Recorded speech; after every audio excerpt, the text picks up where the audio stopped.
Hello everyone, welcome to my channel. Today we're going to talk all the new cards from the upcoming Magic the Gathering set, Secrets of Strixhaven.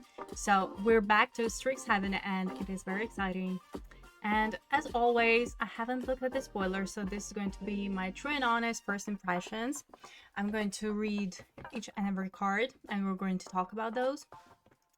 Specifically from a limited play perspective, so sealed and draft, but of course we can all talk about other constructed formats where these cards would see play, and also some of the rarest mythics, they are like quite clearly designed for constructed, so we're going to mention that probably as well.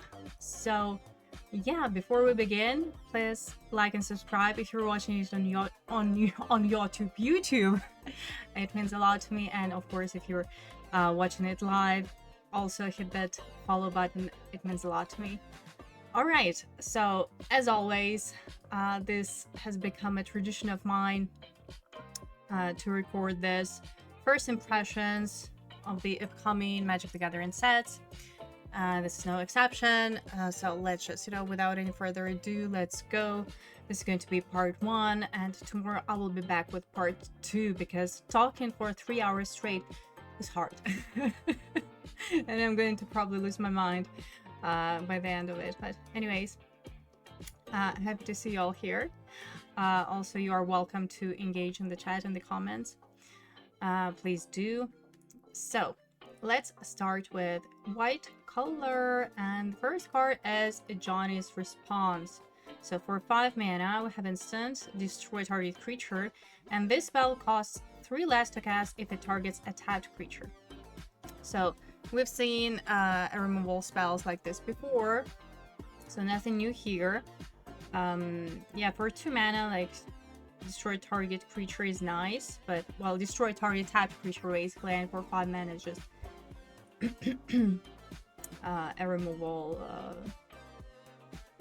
as is a little bit overpriced. I mean, it's okay, it's not the best removal in white, but yeah, it is quite a classic removal, so to speak. I'm not the biggest fan of this effect, but it's okay. Oopsie. Alright, and now it's the rare. I remember it was on Scryfall, right? So this, like, when you open a tuna can or something, literally, this is my cat every time I open a tuna can. But anyways, this is a rare Antiquities on the Loose for 3 mana, 1 and double white. We have sorcery, create 2 red and white spirit creature tokens. Then if the spell was cast from anywhere other than your hand, put a +1/+1 counter on each spirit you control, and it has flashback 6. So flashback is evergreen, mechanic is back.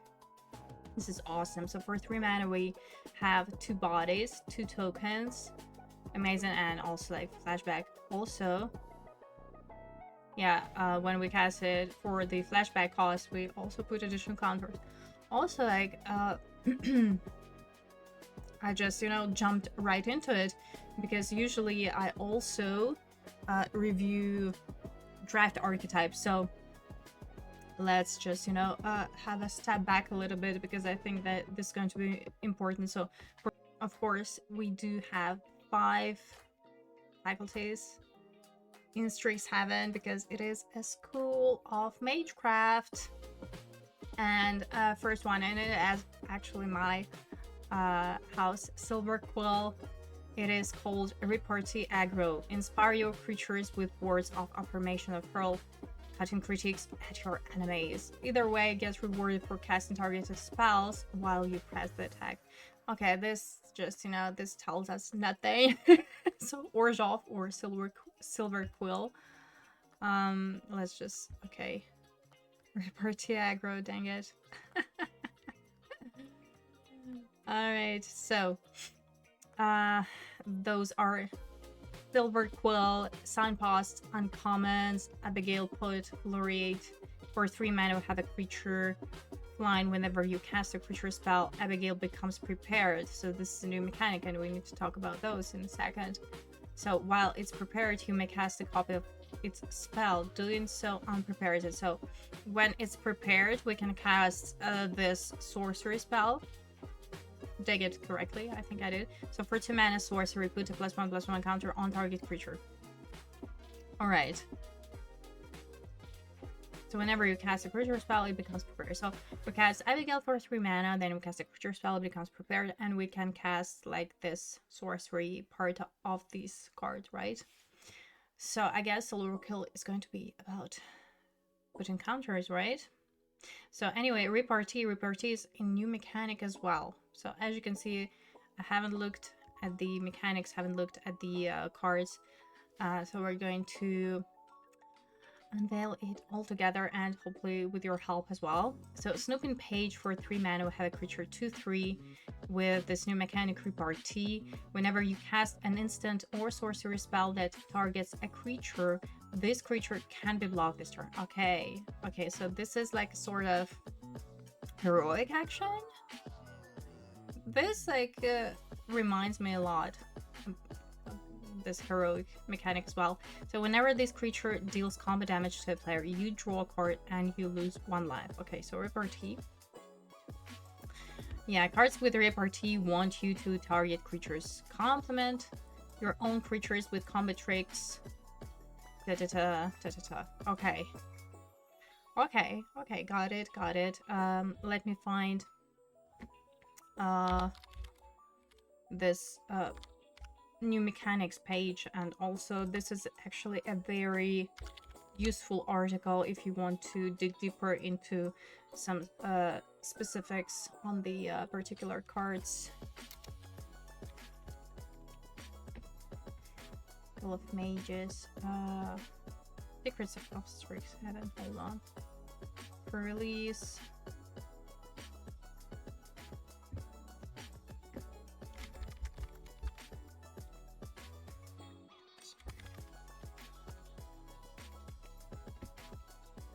Here we have it. Okay, yeah, this is it.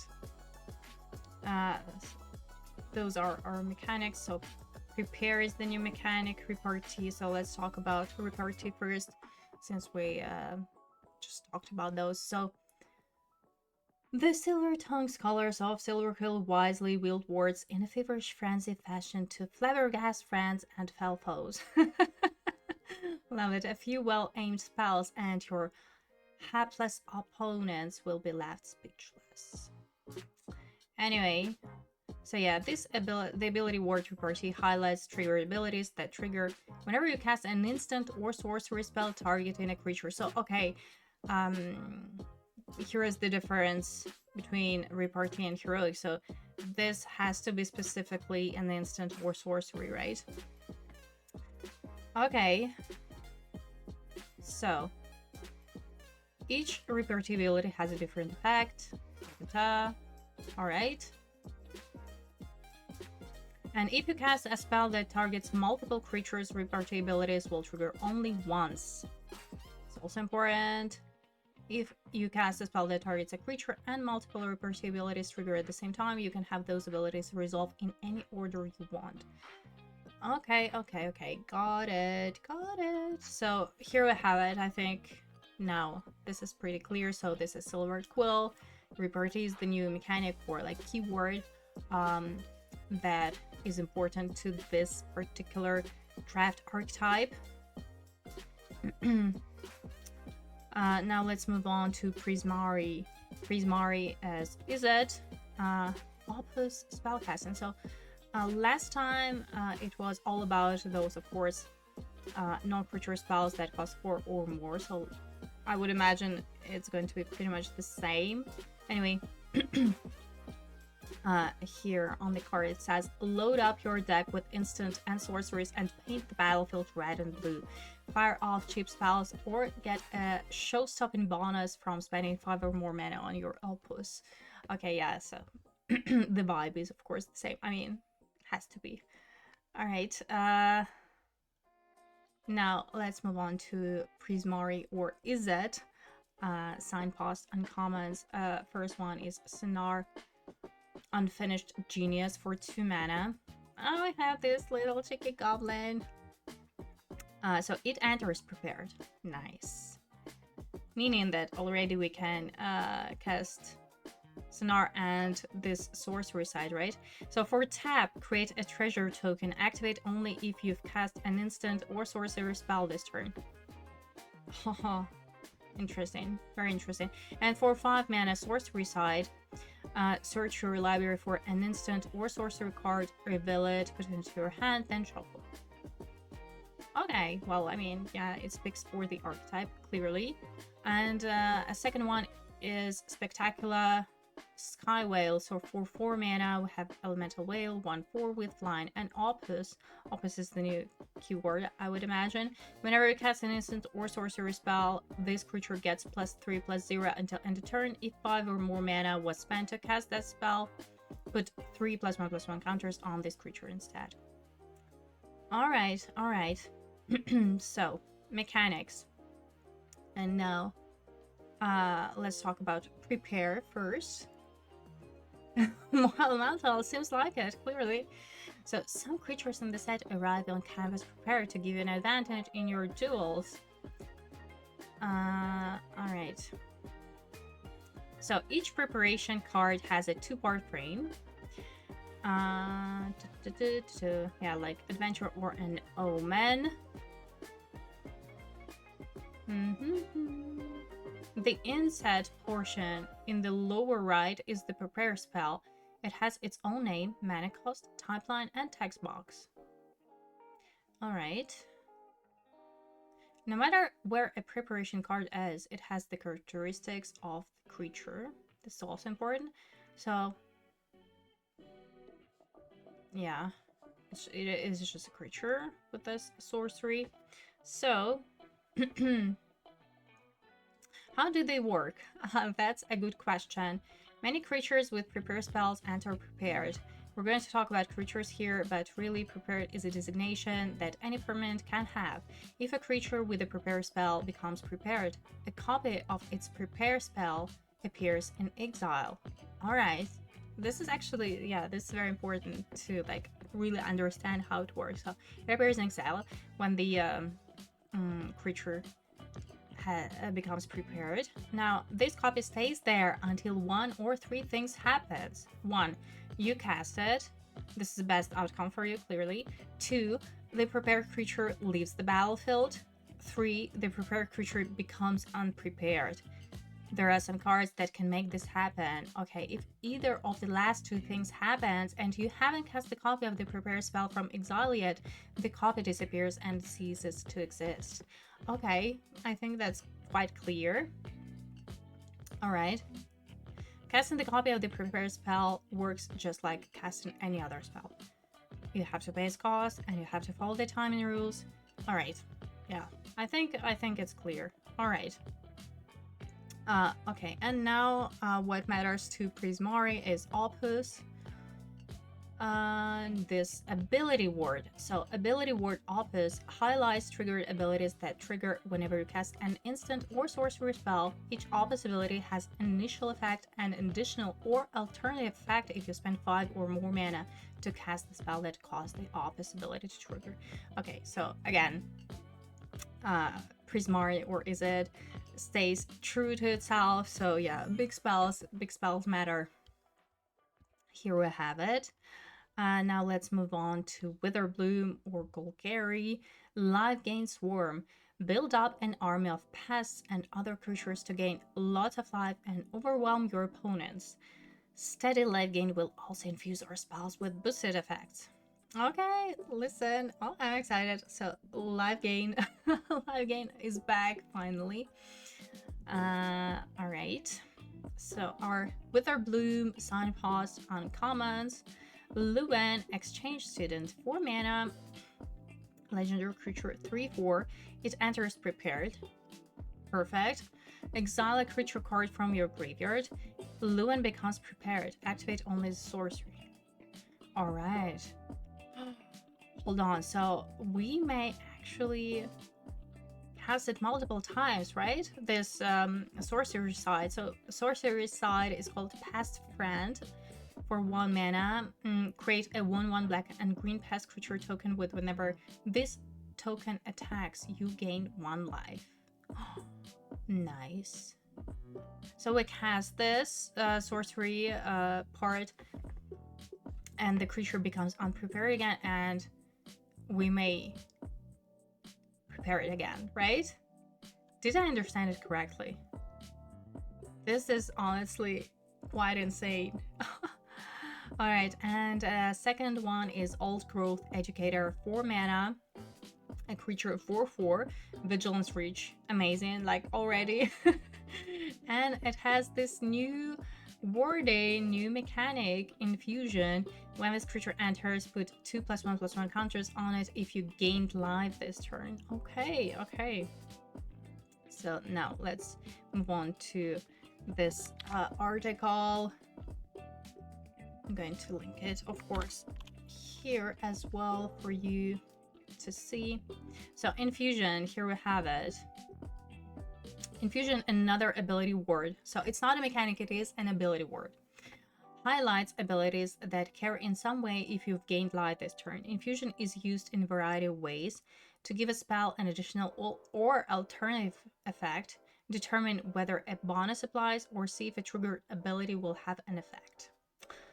Okay, sweet. So this is actually pretty neat, a life gain outcome. All right. All right. Now let's move on to Lorehold or Boris. Flashback Excavation. Fill your graveyard and then dig it back up again. When cards leave your graveyard, you'll uncover the power for history making place. So honestly, all the effects, they again they stay true to the OG Strixhaven, as you would expect, and I really like it. So our Lorehold Signpost Uncommons are Curl History buff for 2 mana. We have a creature 2/3. Whenever 1 or more cards leave your graveyard, Curl becomes prepared. All right, and the sorcery side that we can cast when the creature becomes prepared is a 3 mana Pack a Punch sorcery. Mill a card, put 2+1/+1 counters on target creature. It gains trample until end of turn. All right. And another card is Molten Note for X, and 1 red, 1 white. We have sorcery. It deals damage to target creature equal to the amount of mana spent to cast the spell. Sweet. Untap all creatures you control, and it has a flashback, of course. Flashback of whooping 8 mana. But I mean, meaning that we would deal like damage for 8 mana, right? Crazy. All right. So flashback is of course an everlasting ability, or like, yeah, keyword ability. Flashback is a keyword ability that appears on some instant and sorcery spells. So we cast the spell for the flashback cost from a graveyard. I mean, we all probably know and have played before with the flashback cards. Amazing.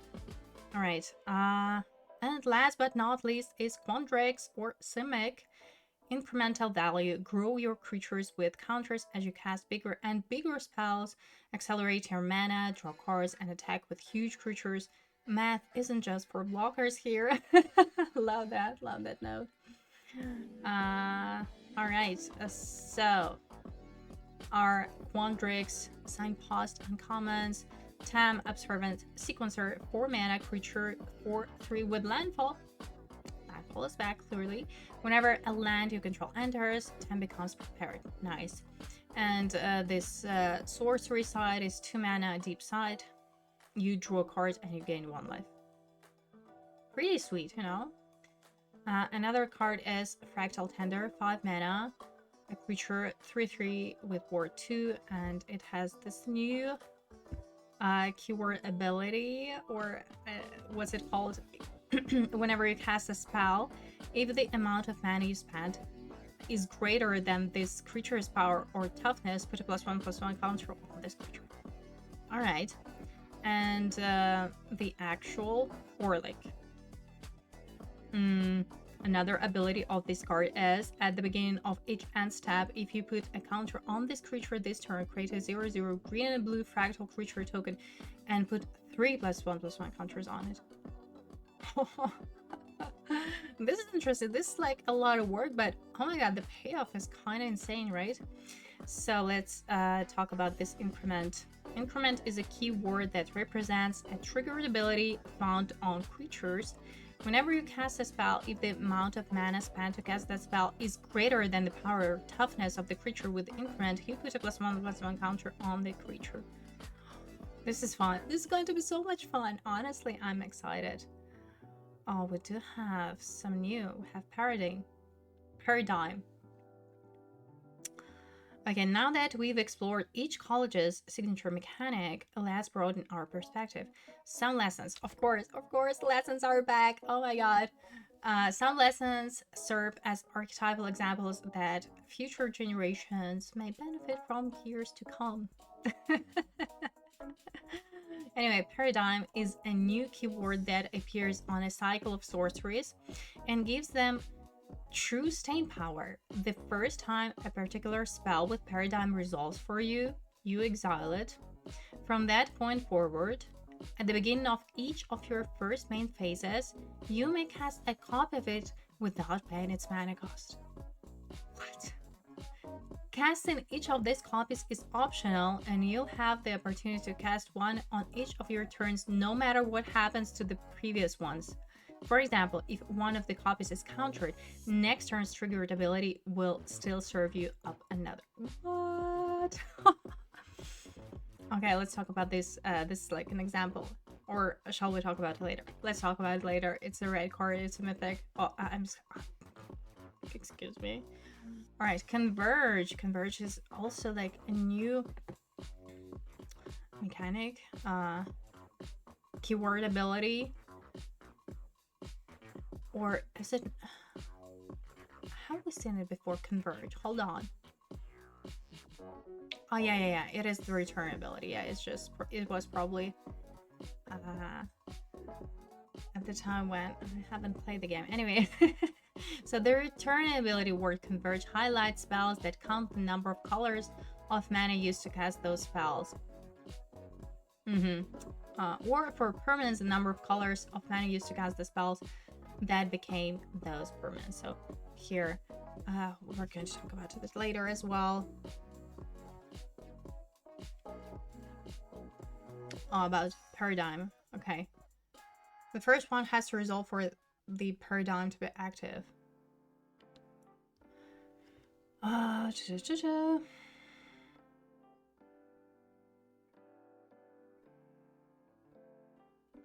So let me see. So here, for example, okay, let's talk about this. So 7 mana, we have a sorcery lesson. Exile cards from the top of your library until you exile cards with total mana value 4 or greater. You may cast any number of spells from among them without paying their mana cost.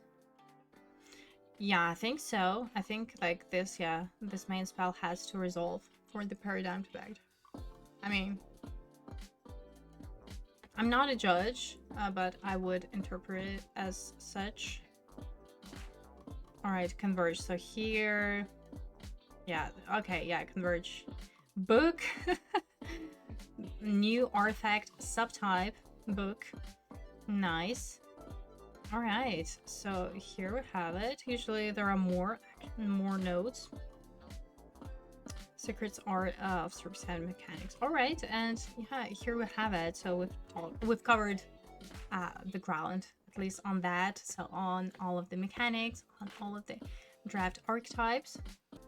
Art also tells you where this card belongs. So clearly this orc is from Lorehold. But anyways, 5 mana creature, 3/4 with flying. When this creature enters, put a +1/+1 counter on another target creature you control. At the beginning of combat on your turn, exile up to one target card from a graveyard. Okay. Yeah, I mean, these kind of cards, they are great finishers, basically. This is your classic top end in a limited deck. It has flying, it pumps a creature on the ETB. Also, this the fact that it exiles a creature card, I think it may matter, especially if you have something else in this lore hold archetype that triggers when, for example, whenever you exile or something. But anyways, yeah, it's okay. I would say it's a pass, but it's not a very high pick. At least, like, just first look at it. Next stop is Daydream. Oh, this art, and it has been featured on Magic Arena, hasn't it? So 1 mana sorcery, exile target creature you control, then return that card to the battlefield under its owner's control with a +1/+1 counter on it, and it has flashback. Oh my god, blink in standard. The only problem is that it is a sorcery and not an instant speed, so it's not quite an ephemerate. But anyways, again, maybe it's alright, but to be fair, I'm quite skeptical because it is a sorcery. So if it was an instant, it would make, first of all, a good combat trick, or like dodging a removal spell kind of a deal. As a sorcerer, I don't know, to be fair. I don't know how much it's going to matter. Maybe if you have like a bunch of cool ETB effects. I mean, it's just like 1 mana. It is sort of cantrip if you build a deck around this. I don't know. For now, I'm on the pass side. I'm a little bit skeptical. Oh, not pass, fail. Pass or fail. We're grading like that. Well, it's not fail, but it is quite specific, isn't it? Target and flashback. Yeah, that's true. That's true. And it's quite cheap. Maybe I'm wrong about this card. Maybe like it is secretly good, because there are some cards that when you look at them without any context, they're like don't really make sense. But then maybe like for Silver Quill, again, just because it costs 1 mana, maybe it's going to be something in Silver Quill, because I remember Silver Quill was a Negro archetype. Anyway, let's just keep an eye on Daydream, keeping an eye on it. I'm curious. But moving on, dig side inventory, 1 mana sorcery, put a +1/+1 counter on target creature you control. It gains vigilance until end of turn and has flashback 1. This is, to be fair, this is like, isn't it better? I don't know. Like, the effect is pretty similar, except that you're just pumping your creature and it can attack in the same turn. This is nice, and I like that flashback cost is just 1 mana. To be fair, I kind of like it better. Dig side inventory for a limited. Dig side inventory called Daydreams before and made it better. Yeah, this is nice. This is nice. Okay, so yeah, I think you're right. This definitely belongs to Silver Quill and Lorehold. Next up, Eager Glyph Mage. 4 mana, we have a creature 3/3. When this creature enters, create a 1/1 white and black Inkling creature token with flying. Okay, Inklings are back, so all those tokens from Strixhaven, of course. Very nice. So for 4 mana, we have 2 bodies and 4 power total, which is great. I think it is very solid. Also, yeah, a good target for the Daydream effect, Blink. It's okay. Next up, Elite Interceptor, 1 mana. This is the first card with Prepare, I think, right? That we've seen in white specifically. So for 1 mana, we have a creature 1/2. This creature enters prepared. Already nice. And the sorcery part is called Rejoinder, 2 mana. You may tap or untap target creature, draw a card. This is sweet. This is very nice. For Silver Quill specifically, and the art suggests that exactly. So we are activating this hold on, repartee ability, which is amazing. Nice. And also like drawing a card, crazy good. I like it.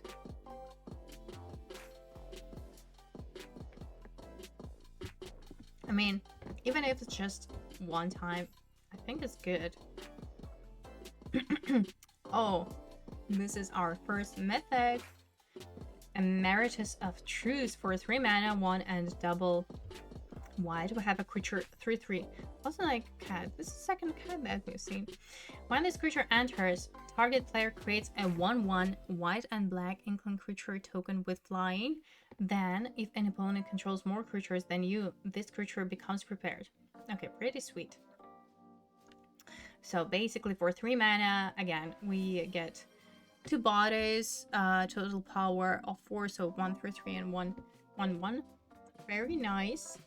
Oh, Bad Daddy, thank you so much for gifting a subscription. Appreciate it a lot. Thank you for sharing love for our community. Thank you so much. Good morning. Hope you're doing well. All right. Oh, what? Swords to Plowshares? Nice. Oh, I love it. Honestly, I haven't seen most of the cards, so I had some sneak peeks here and there on Twitter when people post the cards, but I haven't seen this one in particular. Oh my god, what? This is crazy. This is very nice. Okay, so for 1 mana, clearly instant. What does Swords to Plowshares do? Yeah, the majority of people know. So exile target creature's controller gains life equal to its power. Amazing. Clear first pick, 100%. Very nice. Honestly, it's kind of crazy, especially considering that you can prepare a creature again, right? So creature becomes prepared. You cast this side, creature becomes unprepared, and then you can prepare it again. Is that correct? I think so. This is crazy. This is just, oh my god. I'm looking forward to playing the set. Ah! And also this week is so exciting. I always love this pre-release weeks. So first, I like to talk about the new cards live, to discuss those cards with you all. And then, of course, Magic Arena, a stream event or early access event happens on Wednesday and Tuesday. And oh my god, I'm excited. I can't wait to play Limited.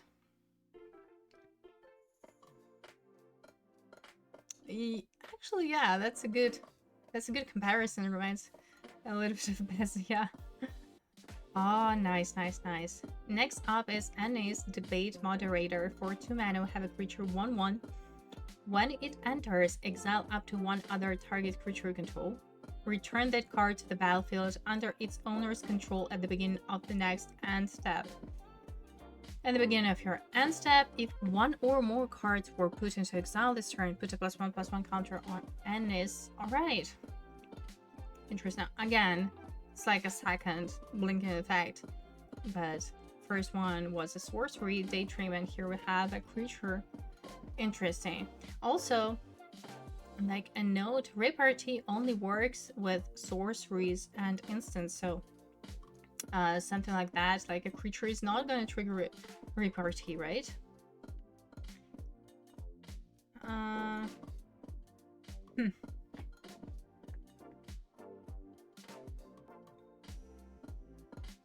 I'm just thinking how universal this is going to be. This is not your usual 2-drop.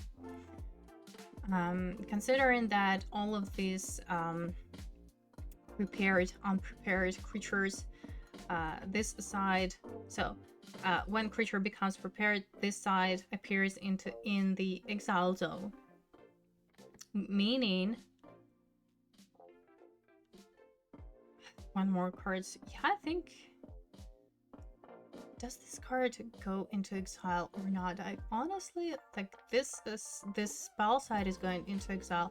I'm just trying to figure out how it works with this prepared cards. I don't know.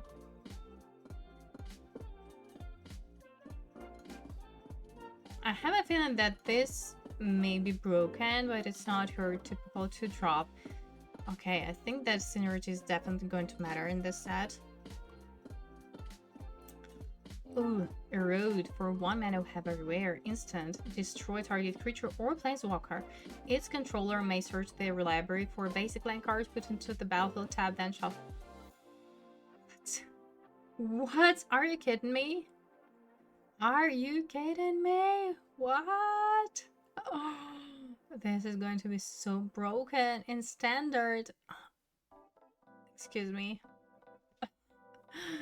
Okay, but for limited though, I mean, it's nice, but in limited you expect probably more from your rares. But I mean, 1 mana removal is just crazy good.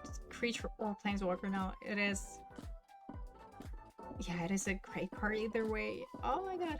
I think the prepare spells are copies, not cards, but we need to judge. Yeah, it makes sense because, I mean, the actual card is on the battlefield, right? So, meaning that, yeah, a copy of it goes into exile.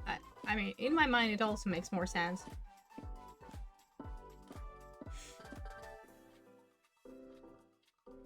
Don't play a lot of land, but I suppose them thin in their deck means more. Oh, what do you mean?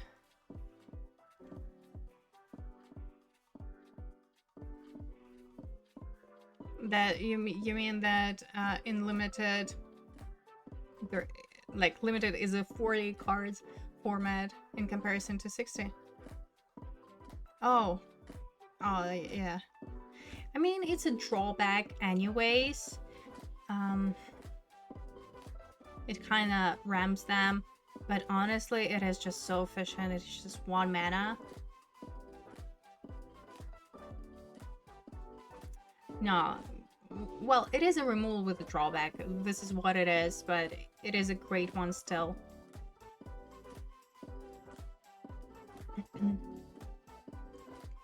In limited, maybe, yeah, it is a little bit worse than in construct, but to be fair, still it is so good. Also deals with planeswalkers. But yeah, like for constructed, this is going to be so broken. For limited, good, but not as good. That's true. All right, next up, Graduation Day. 1 mana enchantment with repartee. Whenever you cast an instant or sorcery spell that targets a creature, put a +1/+1 counter on target creature control. Oh, okay. This is a classic build around. Also, look at the art. All of this quills everywhere. Silver quill, clearly. It's weird to say. I think Graduation Day gets a failing. Really? You think so? This is definitely a build around. I think if you're in this silver quill archetype, this can be good. But you have to build a deck in a very specific way. Like, you have to have a lot of this cheap cantrip spells that put counters or target your creatures, and then this can be something. Oh, I'm curious. Like, I'm on the fence, but I think there is a potential. I don't know. We have to see. But this is definitely not, it's not going to be a high pick, or at least not at the beginning. Maybe if people realize, and if a silver quill is going to be a very strong archetype, who knows? Maybe it's broken. That's true. I agree. I also don't like a card that does nothing on its own, right? So you need... Now this card, specifically, it requires work. Like, this looks like an investment for sure. I agree. I agree. Next up, Group Project. For 2 mana sorcery, create a 2/2 red and white spirit creature token, and it has flashback. Tap 3 untapped creatures you control. Nice. Oh, it's like, now you're talking. This is easy. It's a sorcery. It is basically your 2-drop, and it has flashback. Like, it does it all. Also, red and white spirit creature token clearly tells us that it belongs to Lorehold, interaction with graveyard, with flashback, but honestly, like, you would play it in my deck, right? And here we have specific archetypes, with why those are Silver Quill and Lorehold. But yeah, like, I'm just thinking maybe Silver Quill, you really want to focus on that repartee, so in Silver Quill it's going to be more of a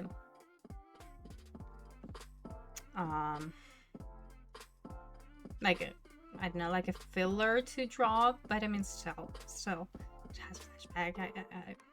I would play it. I would play it in Silver Quill as well. Next up, Harsh Annotation. For 2 mana instant, destroy target creature.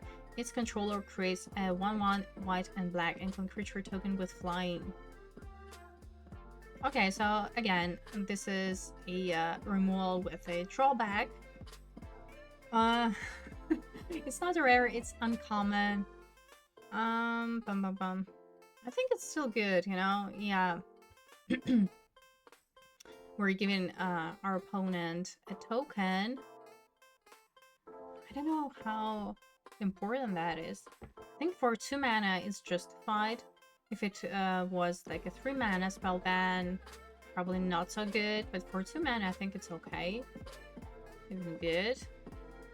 I don't really know how that particular drawback is going to matter. Maybe it will. Like, I would rather, I don't know, give my opponent a land than a creature. But it depends. It depends.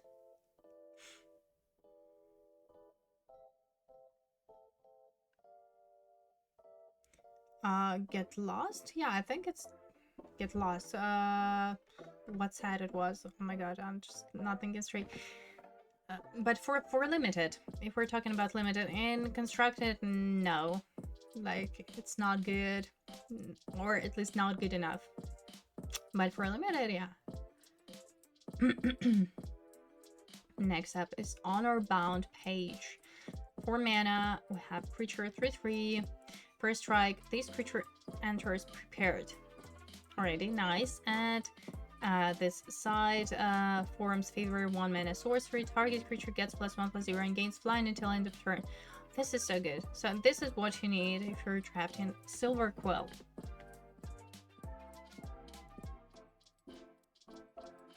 I think that probably, if not all, but the majority of these creatures with prepared, unprepared, with prepared ability, they are good. They definitely do something useful. I mean, on its own, without this prepare side, it wouldn't be as good, clearly. But since it has it, yeah. Definitely good. Oh, thank you. Yes, of course. I'm sorry, I'm just, you know, blanking out here. Yeah, it was like Lost Caverns of Ixalan. Yeah, get lost.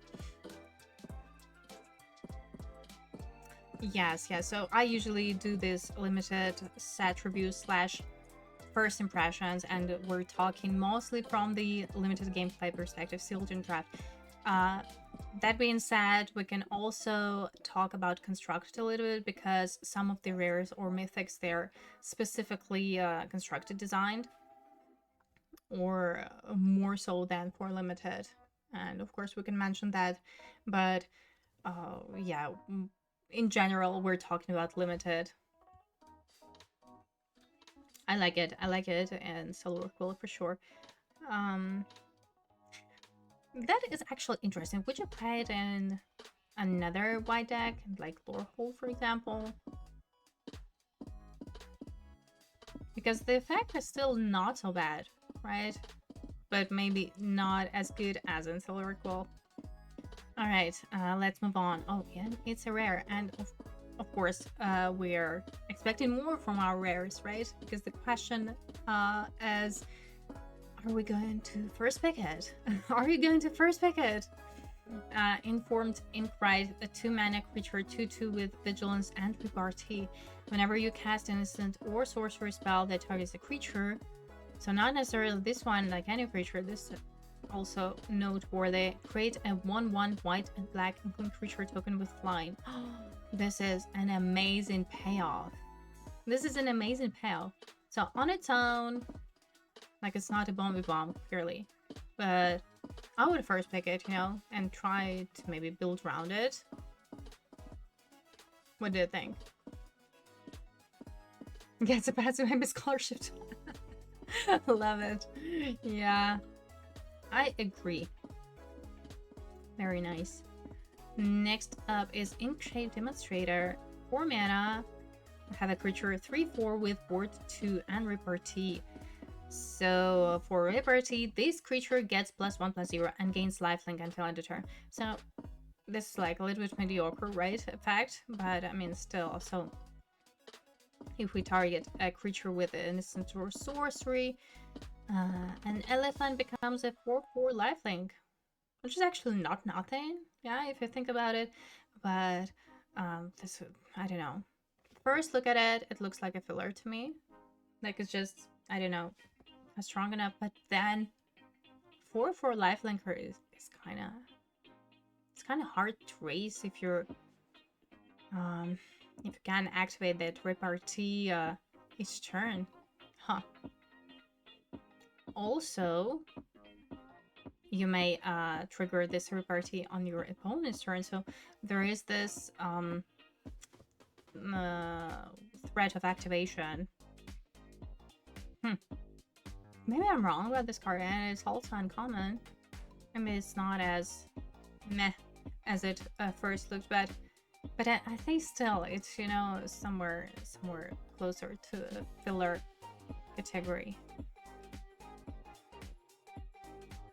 Next up is Interjection. 1 mana instant. Target creature gets +2/+2 and gains first strike until end turn. Okay, so this is what you need to trigger repartee. Those are this is a combo trick, a cheap combo trick. This is actually this is just perfect for the archetype. Feels okay to pick up that elephant in the draft.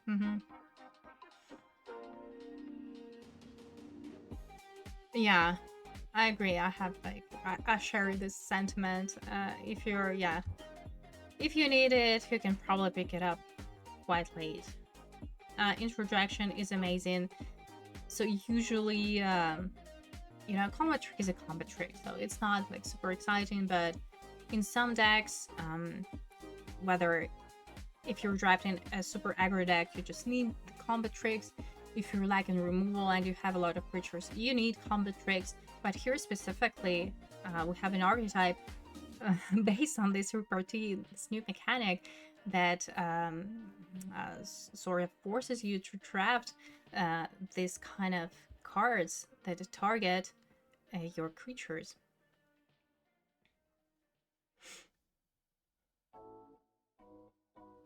Yeah. Well said. It is, yeah, it is interaction. Yeah, it is a combat trick. But yeah, in Silver Quill, it, you know, its value increases for sure.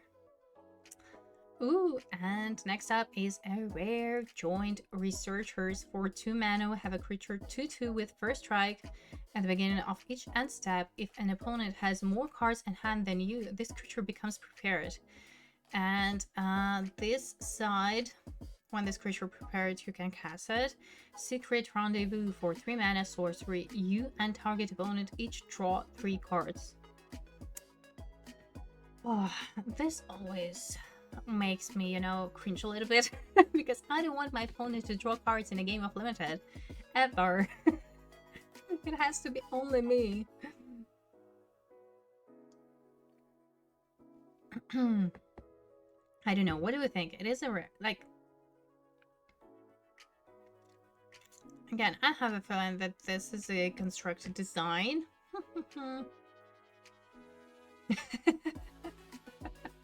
This is the torso. I have a feeling it is a constructed design, no? Because, okay, what do I think? First pack, first pick. We open this, we're like... Am I joking? I mean, it's nice to have a 2-2, like a 2-drop with first strike. But, I don't know, this bothers me, this effect. The effect bothers me a lot. Yeah. Well, I'm glad that we share this sentiment, yeah. The Strixhaven gate and I want to refund. Same. Okay, giant researchers, you're not for limited. And let's move on to Owlin Historian. For 3 mana, we have a creature 2/3 with flying. When this creature enters, survey 1.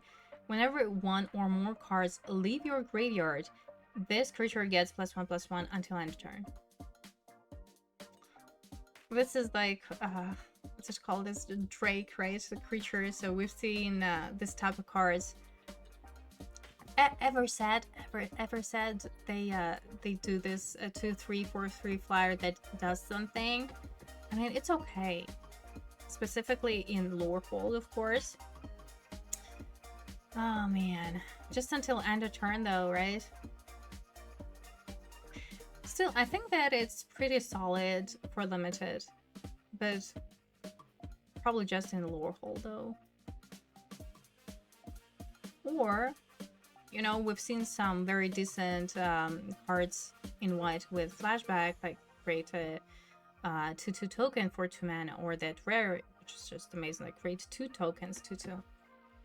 It's okay. It's okay. It's playable for sure. Yeah, better in Lorehold for sure. Ooh, now let's move on to a rare practice advance. For 3 mana, we have a sorcery, again in a rare slot. Put a +1/+1 counter on each creature target player controls. Target creature gains your choice of double strike or lifelink until end turn and has flashback. Okay, first pick. What do we think that? What do we think? Do we first pick it? Target creature gains your choice of double strike. This is very neat, and with this reparty mechanic, right? Flashback is also nice. So you see, like Silver Quill and Lorehold, some of the cards, they're sort of connected, so they're quite universally good in those 2 archetypes.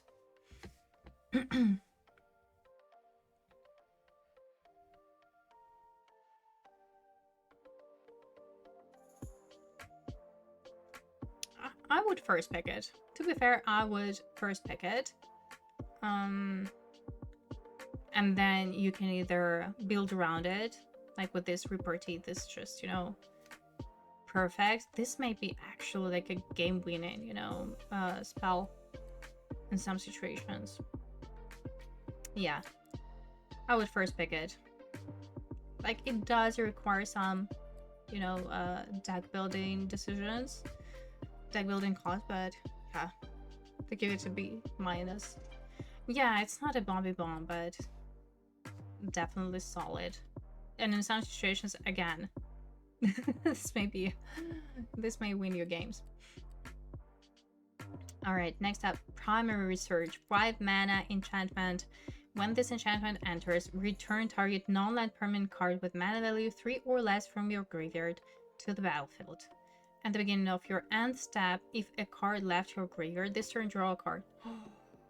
Oh my god. Lorehold, let's go!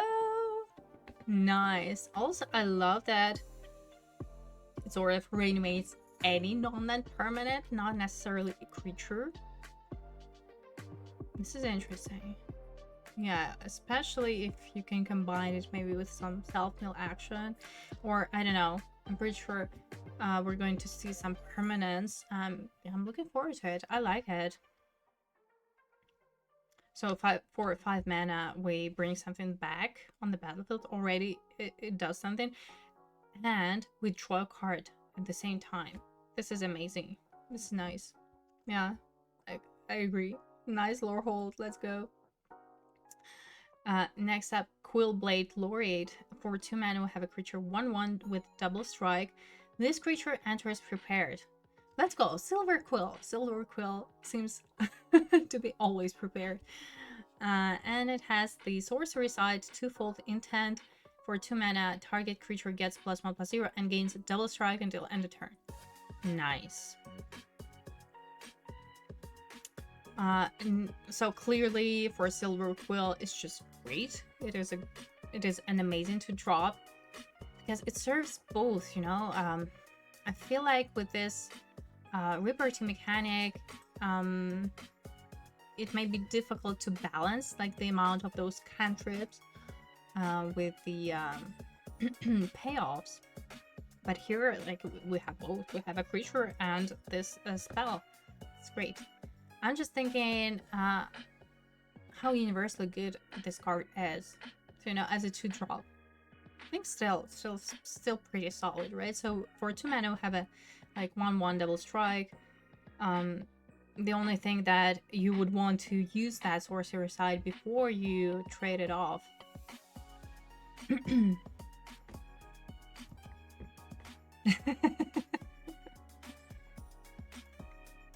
I need to read the lore, actually. I have no idea. But to be fair, I think that this is universally good, but specifically for Silver Quill. Next up, Rapier Wit. For 2 mana, we have instant tap target creature. If it's your turn, put a stun counter on and draw a card. Hold on. I think it also triggers reparty, right? Yeah, that targets a creature, not necessarily your own creature. Oh, this is such a good cantrip. Nice. Oh, this is going to be good. Any creature, amazing. Nice, nice, nice, nice. Oh, I like this card. So yeah, this is good. This is like such a tempo card as well. I would imagine Silver Quill is an aggro archetype. Yeah, this is going to be a high pick, I think. And it's a common, so among commons so far, it is good. I make promises, not threats. Next up, Rehearsed Debater. 3 mana, we have a creature 3/3. I love this creature type, by the way, Gene Bard. Nice. It has Vigilance and Repartee. So for Repartee, this creature gets +1/+1 until end of turn. Like, not great, not terrible, right? So for 3 mana, we have the 3/3 with Vigilance, which is okay, you know. It kind of a filler category. Not very exciting, but I guess okay. It's okay. It's Vigilance, yeah. Repartee does something. Again, it's like the same as with that Elephant. Good thing about this Repartee effect is that threat of activation kind of a deal. If you're untapped on your opponent's turn and you have this, this makes your opponent combat phase a little bit more difficult. Oh, and this is our first lesson, and it's a mythic Restoration Seminar. 7 mana. Within 7 mana. Sorcery. Return target non-land permanent card from your graveyard to the battlefield, and it has this Paradigm new ability wording, whatever. So we cast this spell, then we exile this spell, and after we first resolve a spell, we may cast a copy of it from exile without paying its mana cost at the beginning of each of our first main phases. Oh my god, 7 freaking mana. Whoa. why 7 mana just because of the paradigm. So I would imagine this is a cycle. Again, I haven't looked at the rest of the cards. But a 7 mana. Is it because of the paradigm? Just because how broken it is? Okay.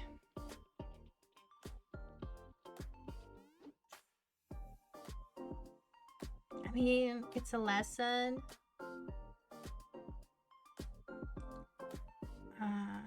I would imagine we'll have this, oh my god.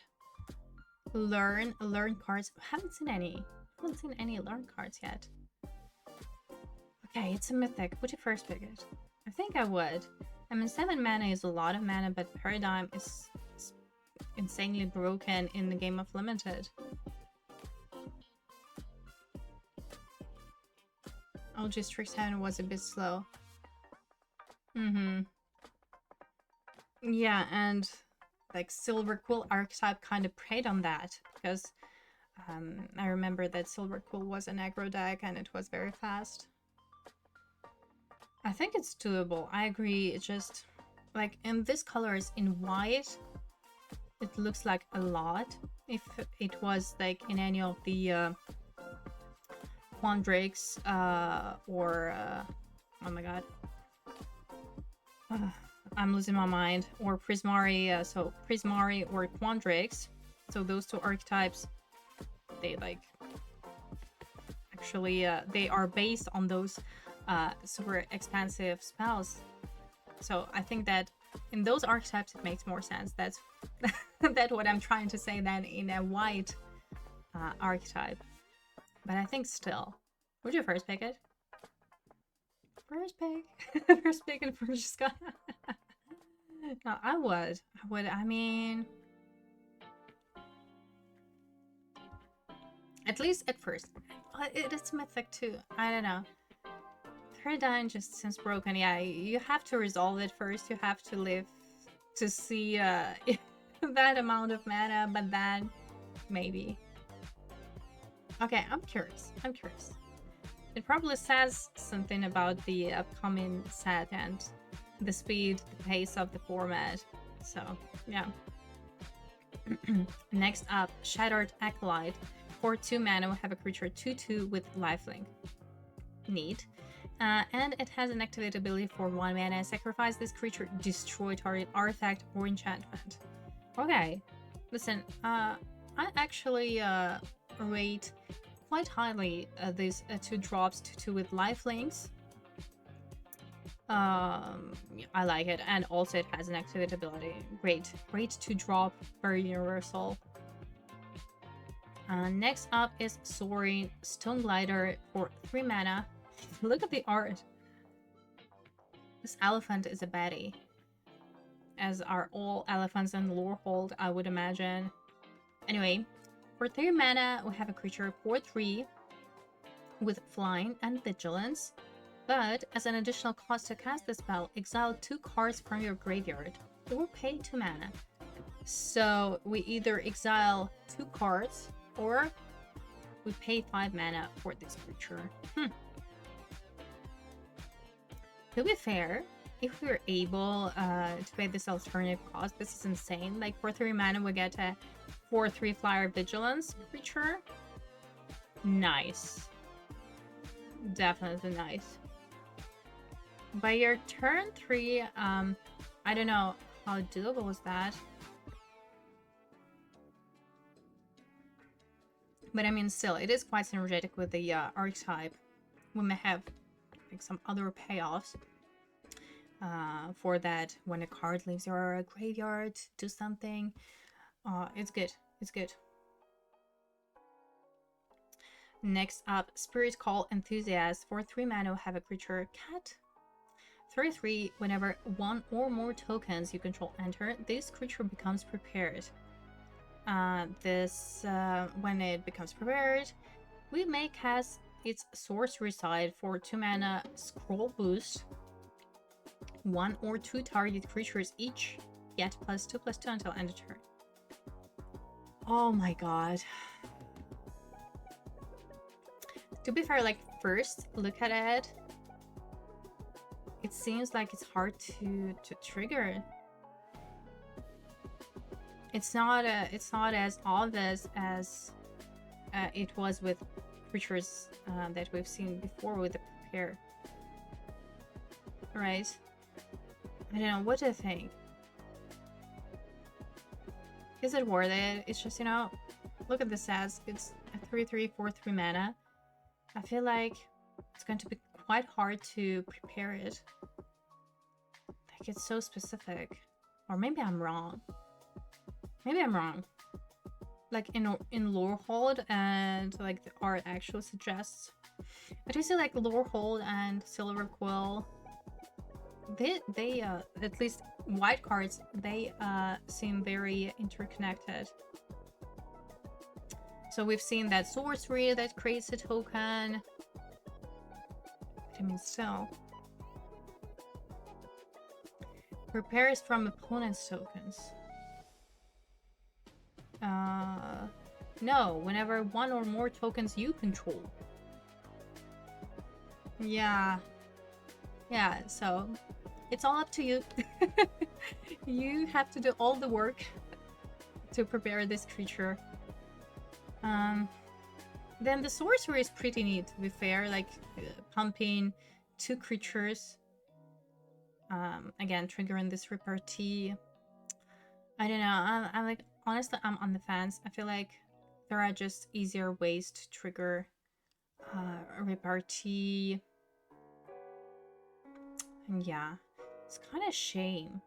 Like, for 3 mana, maybe I'm wrong, but it just, I don't know. First look at it, just too much work. Too much work, in my opinion. I don't know. Next up is Stand Up For Yourself. For 3 mana, have instant. Destroy target creature with power 3 or greater. This is your typical filler removal spell, honestly. And again, it's a shame that it's uncommon. It's not even a common. But then this also triggers a repartee. So now it just got to me that removal also triggers repartee. Oh, okay. But I mean, still, this removal is not the best one. Oh, let's go. Ow! Stern Hope Singer for 3 mana. We have a creature 1/3. It's a rare flying lifelink with repartee. And for repartee, we put a +1/+1 counter on each creature you control. This is first pick for sure. I mean, again, this kind of rare is not going to win you a game on spot. There is a certain deck building cost. Like, you need to build around it for sure, but it's so good.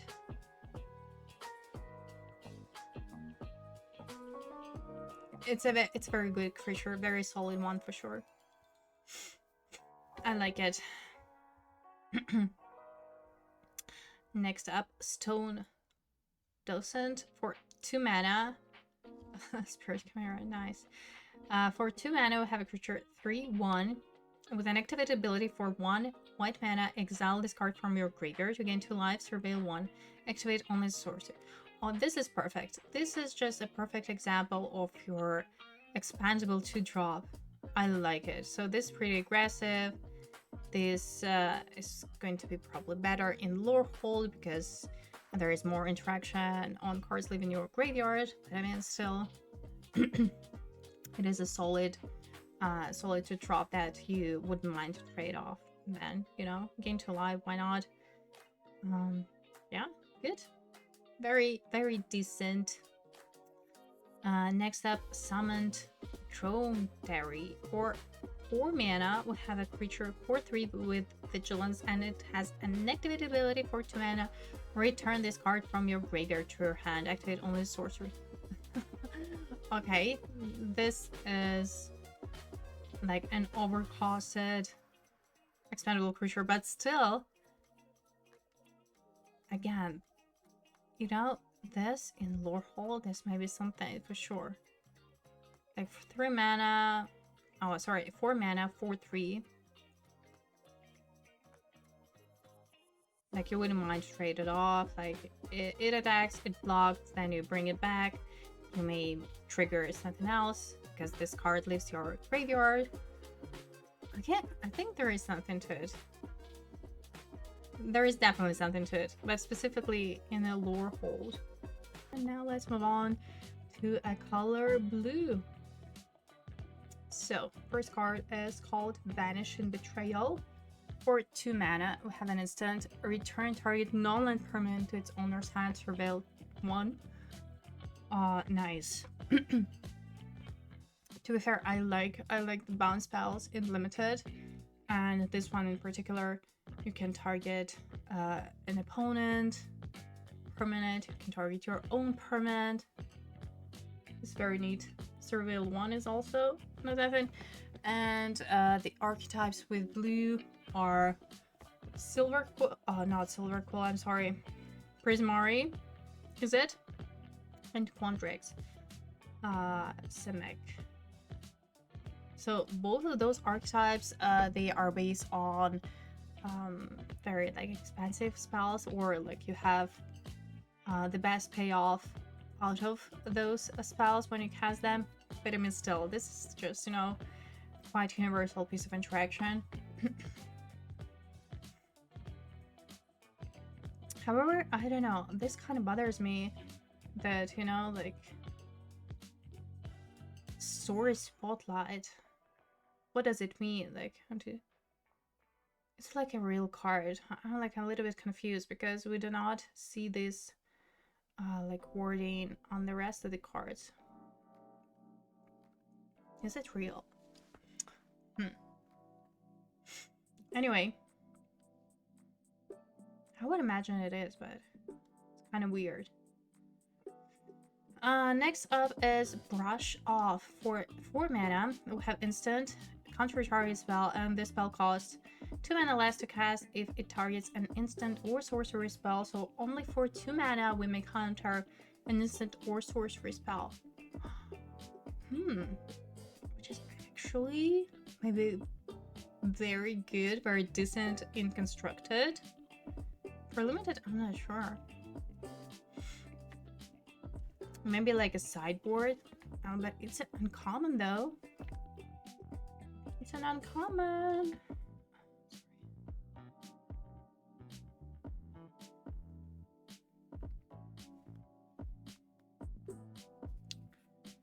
Sorry. All right. What do we think about this card and limited? Like, the mana cost is still 4, so we may actually have some benefit out of it if we need to cast, like, if we have some payoffs when we cast a spell with mana value 4 or greater. This may be actually, yeah, not too bad. Maybe in a sideboard, or if we like really need the spells with mana value 4 or greater, right? This is actually interesting. I like the concept of this card. To be fair, I'm just, yeah, for limited, I don't know. Next up is Campus Composer. For 4 mana, we have a creature, 3/4 with ward 2. This creature enters prepared. Let's go. And the sorcery side is called Aqueous Aria. 5 mana sorcery, create a 3/3 blue and red elemental creature token with flying, which, you know, suggests that this card belongs to Prismari. So what do I think? Again, I think that all of those prepared creatures, they're good. Maybe some better than others, clearly, but this 4 mana, 3/4. Again, you know, mana value 4 matter, but it is a creature spell. I think it's good, you know. Like, basically, again, this kind of creatures, this is like 2-in-1. It's just pure value, right? And for 5 mana, again, we may get an additional payoff out of this, like a non-creature spell with mana value 4 or greater. And we get a token. It's nice, like, it's okay.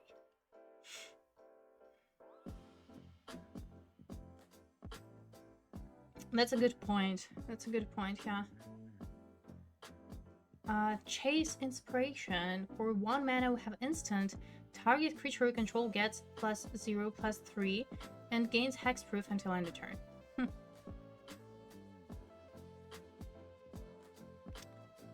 Thinking, where realistically would it belong?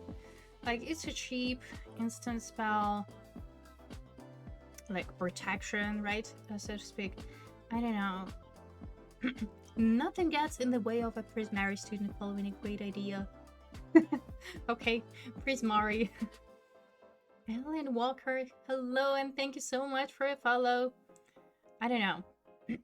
Maybe if you really need that instant sorcery count. I don't know, it's just maybe, but I don't know, to be fair. Not a fan.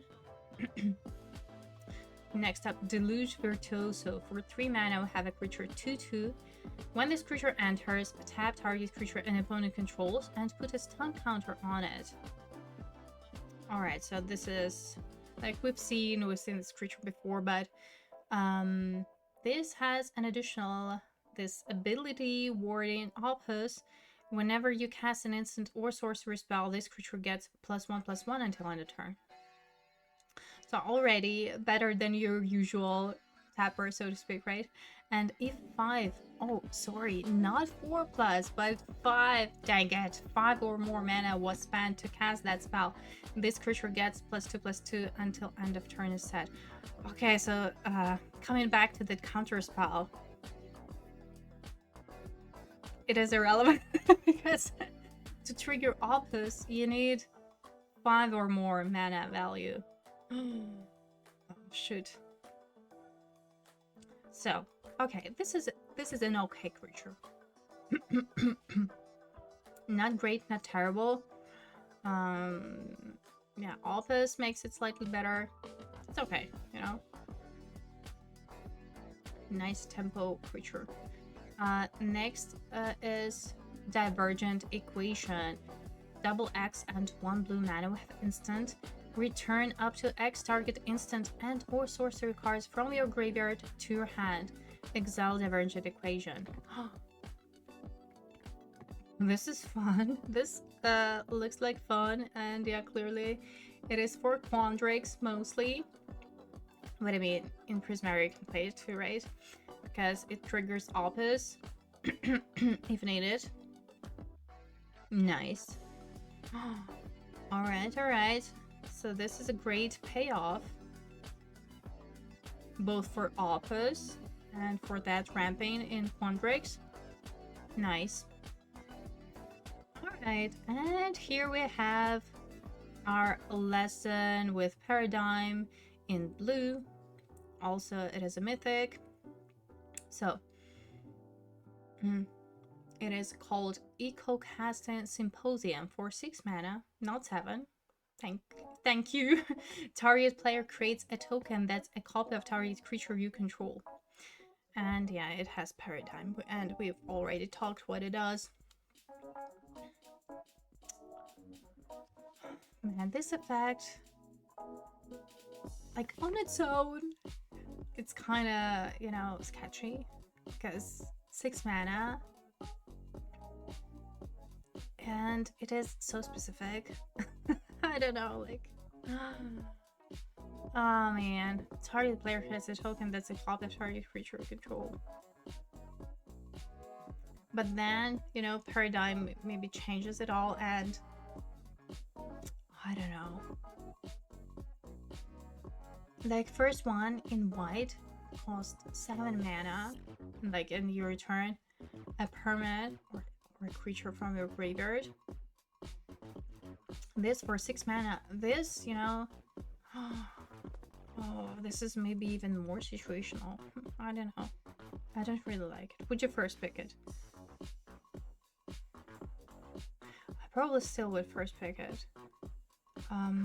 Just because, you know, in these colors, in both Prismari and Quandrix, like the mana value, well, for Prismari, clearly to trigger off if it matters. Then Quandrix just ramps you out pretty fast, or it should do so. And Paradigm is pretty broken, but I don't know that like the initial effect would be that great. I don't know. Paradigm cards are in the special first pick for content class. Well, anyway, during early access, if we open these cards, we're definitely going to first pick them to see how good they are in reality, right? So far, like, I don't know, hard to tell, right?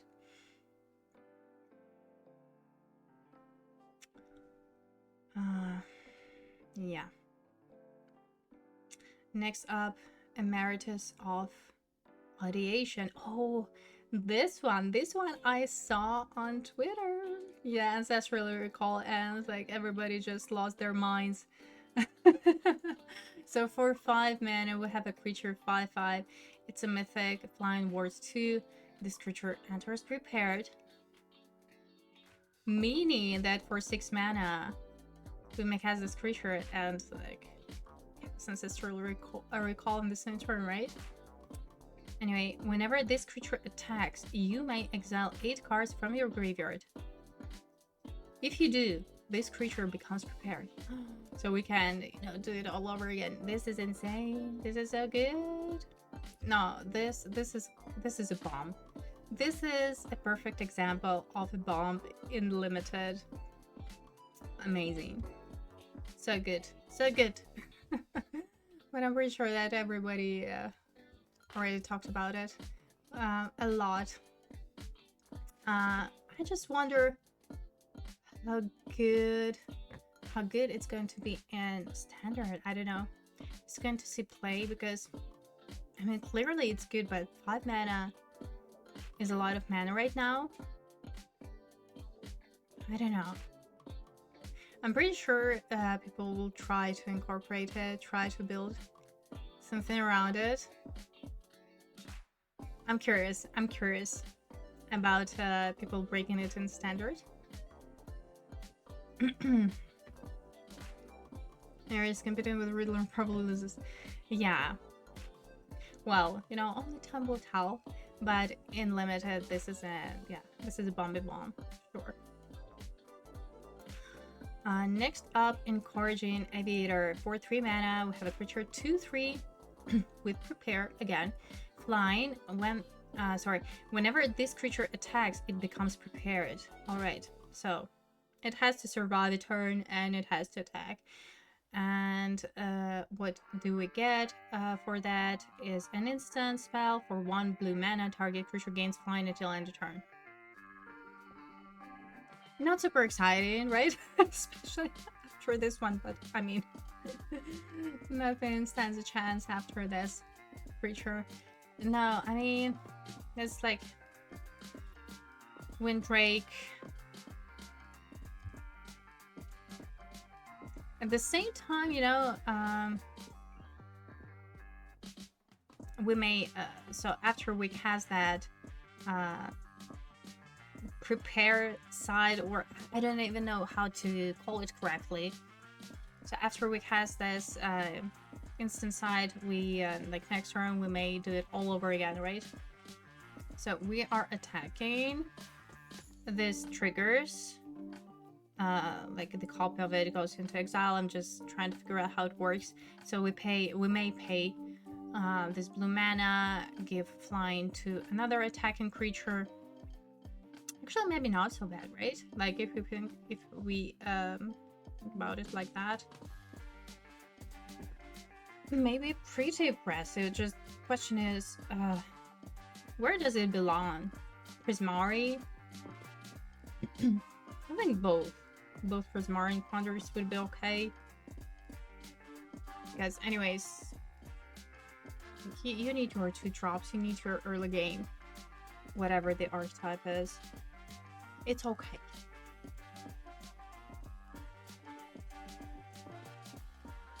Oh, that's true. That makes sense. Opus, yeah, because Opus triggers for any sorcery and instant, but you get a bonus if the mana cost is 5 or more. Yeah, that's true. That's true. Yeah, I agree. It's better. It's definitely better in Prismari than in Quandrix. Next up, Essence Scatter. Reprint, counter target creature spell. So, Essence Scatter is actually very good, very decent and limited, because you may just count it as your 2-drop. And since limited decks are mostly creature based, you would always find a spell to counter. And now that there are all of those busted prepared creatures, or creatures with preparability, you know what I mean? Yeah, maybe even maybe Essence Scatter is even better in this set because of that. Next up is Exhibition Tide Color. For 1 mana, we have a rare 0/2 with Opus. Whenever you cast an instant or sorcerer spell, target player mills 3 cards. Oh, the crab! If 5 or more mana was spent to cast that spell, that player mills 10 cards instead. What the heck? Okay, dang it. Mill in standard, huh? Okay, but if we're talking about first picking in a game of limited, like first pack, first pick, would you first pick it?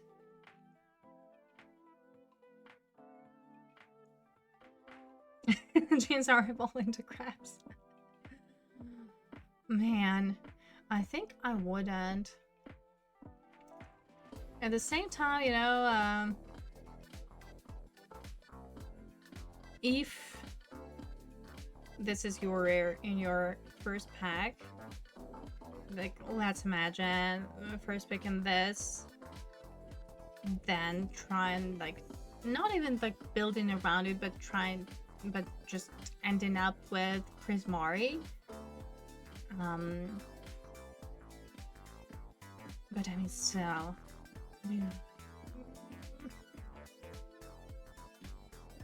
I feel like this can definitely be something, but it requires just, yeah, this very, very specific deck building situation. You really need to trigger the Obvious ability every turn. I mean, otherwise it just doesn't make sense. But milling your opponent in limited is like, it's actually a real threat. I don't know.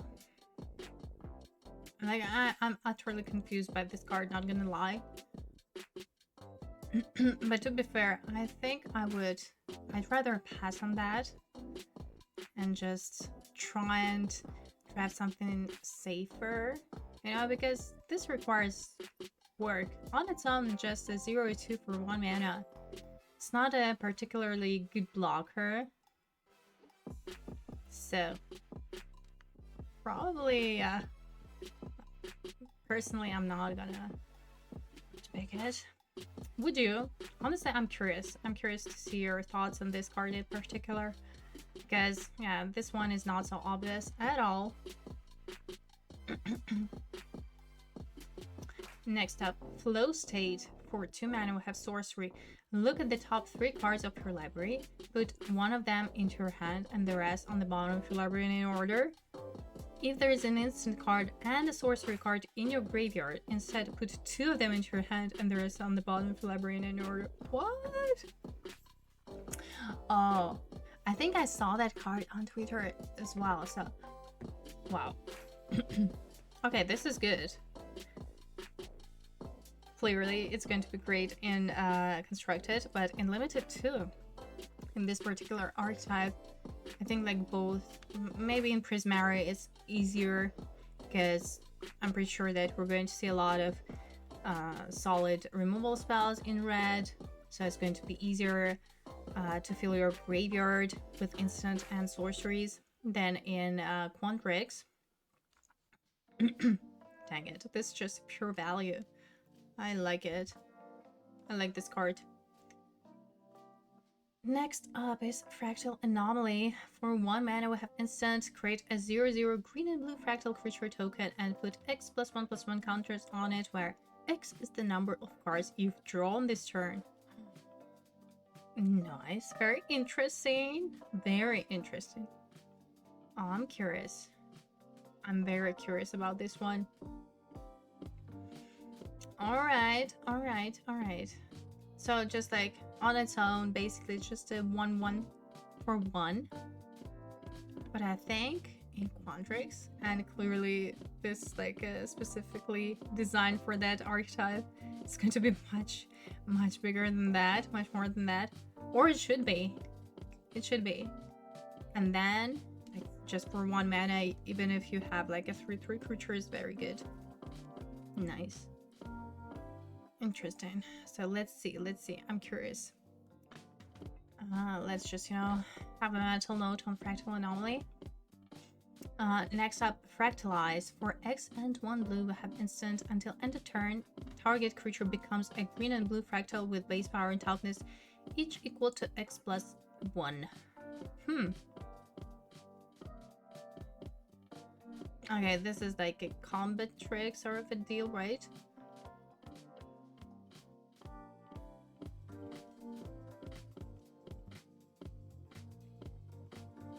Nice.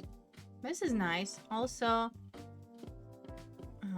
this card scales pretty nicely because of the X and the mana cost.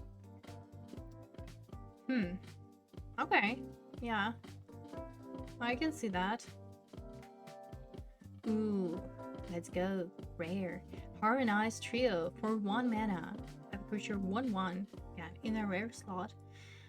For tap. And tap 2 untapped creatures you control. This creature becomes prepared. We have Brainstorm. Let's go. We have Brainstorm. 1 mana instant, draw 3 cards, then put 2 cards from your hand on top of your library in any order. This is so exciting, right? This is just hype. Hyping hype. However... this cost though, right? So, in a game of limited, would you first pick it? So we're tapping this creature, and we also need 2 more for it to become prepared, and for us to cast Brainstorm.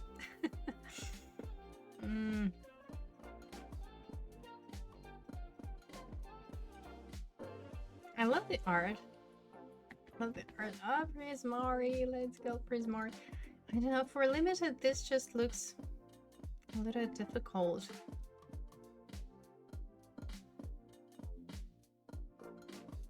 Yeah, the blue archetypes, they are not creature-based, right? They are mostly non-creature spells. I was thinking about Merfolks too, yeah. That actually, first thing that came to my mind, like Merfolks. And see, like, this creature is a Merfolk. So yeah, I think this is more of a constructed design. Yeah, it doesn't seem like a good fit into any of the blue archetypes. I quite agree. So yeah, probably, yeah, not gonna first pick it. Even though it's a shame you would want to cast Brainstorm in a game of limited, but maybe not this time. Yeah, but in constructed. Nice. Interesting. Sweet. Homesickness. 6 mana instant. Target players draw 2 cards. Tap up to 2 target creatures. Put a sound counter on each of them. Alright, this is nice. Again, perfect example for triggering our opus. What else? For that card, like if we get like a couple of copies of Fractal Anomaly and something like that, and a decent amount of ramping, then in Quandrix it's good too. It's an instant. I think this is going to be good in this archetypes for sure. Combined with the rest, should be good. Next up, Hydro Channeler. For 2 mana, we have a creature 1/3. Also a merfolk. It has 2 activated abilities. So for tap, it adds 1 blue mana. Spend this mana only to cast an instant or sorcery spell. Listen, already not bad, right? It's basically your ramping creature in the Prismari, and I would imagine Quandrix too. And the second ability is for 1 mana and tap. Add 1 mana of any color. Spend this mana only to cast an instant or sorcery spell. Okay, yeah, pretty much same thing, but basically, like, it fixes your mana if you need a splash. Maybe. Nice. Yeah, this is a very good creature. This is like kind of 2-drop that you need in both of these archetypes.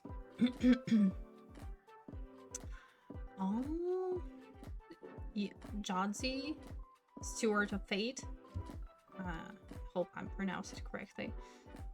Like on German manner, it would be Yahtzee.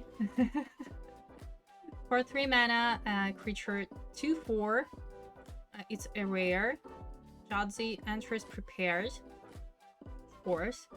When it enters, draw 2 cards, then discard 2 cards.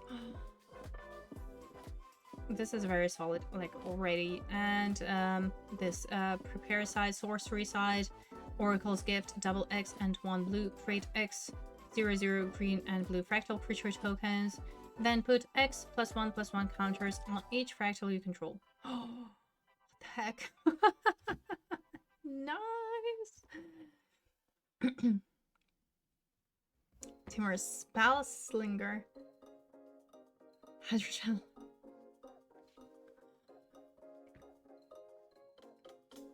I agree, yeah. So we've had just Kai and now we had Timur too, maybe. Jodzi. Oh, this is a very good. Very, very good rare that I would be so happy to open in my first pack. Also the art, like, everything about this card is beautiful. Sweet. This is amazing. Like, honestly, yeah, one of the best rares.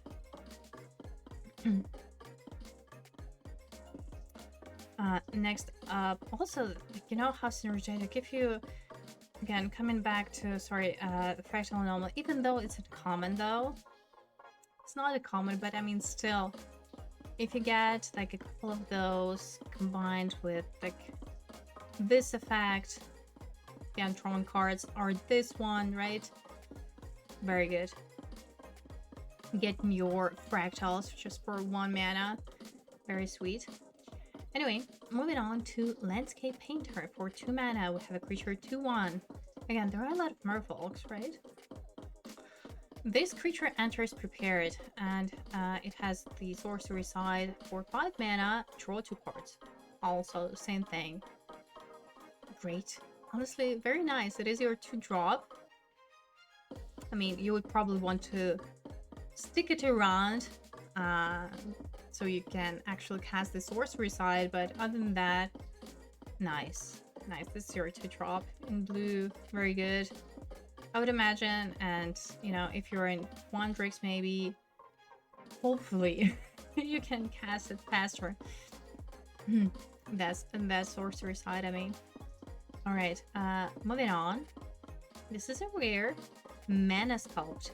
For 3 mana, 1 in double blue, we have instant counter target spell. If you control a wizard, add an amount of colorless mana equal to the amount of mana spent to cast that spell at the beginning of your next main phase. Excuse me? Nice. Hold on. Counter target spell. If you control a wizard. The amount of so we're adding the amount of colorless mana equal to the amount of mana spent to cast this. This is very interesting.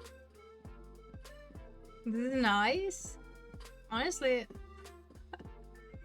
I haven't been that excited for a counter spell in limited in a while, but this is a rare though. What do you think about that? This is like very, very interesting. If you control a wizard too, makes me think about constructed clearly, but for limited. A Merfolk wizard, human wizard, Merfolk wizard. Just, you know, based on what we've seen. Okay. Blue creatures are all wizards already, so there are a lot of wizards. This is going to work anyways. Basically, it's like a cancel with an upside. Because there is a condition to meet. You have to have a wizard. Ah. Listen, would you first pick it? Would you first pick it? I don't know. I honestly don't know whether I would first pick it. Like, I think it definitely has a potential and maybe... I don't know. It's a counter spell though.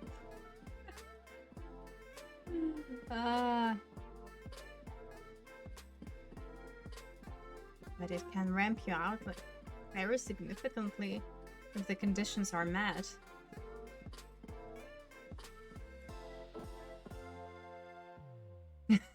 First pick and regret the decision later. I'm very curious about this card. Like, I want to first pick it, but then, yeah, I also realized that, like, hold your horses. It is just a cancel with an upside in the rare slot. I don't know. It is very appealing, though. It is very appealing. Oh my god! Mathemagics! So this card is real because I saw it on Twitter too. For double X and double blue, have a sorcery in a mythic slot. So target player draws 2 X cards. Oh, let's go, let's go, let's go. Nice. Listen, this clearly, I would first pick it for sure. Because there is just so much synergy in both of the archetypes, and also like, hey, we're drawing cards here. Sweet. Also, this card is just, yeah, fun.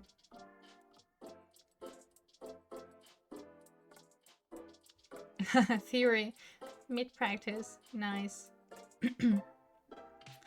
Matter Bending Mage. For 3 mana, we have a creature 2/2. When this creature enters, return up to 1 other target creature to its owner's hand. Whenever you cast a spell with X in its mana cost, this creature can be blocked this turn. Okay, so probably like second part, second ability is not as relevant as the first one. So again, it's a tempo card. I would imagine that, like, in the majority of cases, you would bounce your opponent's creature. So yeah, or maybe your own if there is some need ETB. But in most of the cases, yeah, probably just your opponent's. Tempo, it's okay. It's uncommon though. It's not a common. Okay. Muse Seeker. For 2 mana, we have a creature 1/2 with Opus. Whenever it has an sorcery spell, draw a card. Okay, I'm listening. Then, then discard a card unless 5 or more mana was spent to cast that spell. I guess I was a looter. It's like, okay, now you've got my attention, but alright. That's fair. That is fair. But I mean, still, it is a good to drop for a Prismari deck, apparently, and I would imagine for Quandrix, more for Prismari, because I think that in Quandrix, like, still you would want to play creatures as well. In Prismari, it's going to be more non-creature spells than in Quandrix heads. That's what I mean. Yeah, no, it's good. It's a good drop. It's uncommon though. Next up is Muse's Encouragement. 5 mana instant. Create a 3/3 blue and red elemental creature token with flying. And it has Surveil too. Alright, so this is like a perfect example of a non-creature spell that gives us a creature. And this is just, you know, chef's kiss. This is perfect. This is exactly what we need in Prismari, because it triggers Opus on maximum. It is a spell that costs 5 mana. It's an instant, which is amazing. You know, we may cast it on our opponent's combat, triggering other Opus. Like, oh, this can be very nasty in a good Prismari deck. Surveil also nice. I like this. I like it. This is a good card. And it's a common, so this may be like a very... Could it be like one of the best commons in blue? Just, you know, considering that it triggers Opus. Maybe. Also in Quandrix, like allegedly you may cast it earlier than in your turn 5.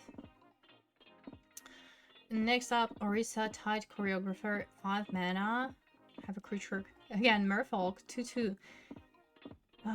When it enters, draw 2 cards. Amazing. This spell costs 3 less to cast if creatures you control have total toughness 10 or greater. Oh. Wow. I mean, probably it's more realistic to cast in your turn 5.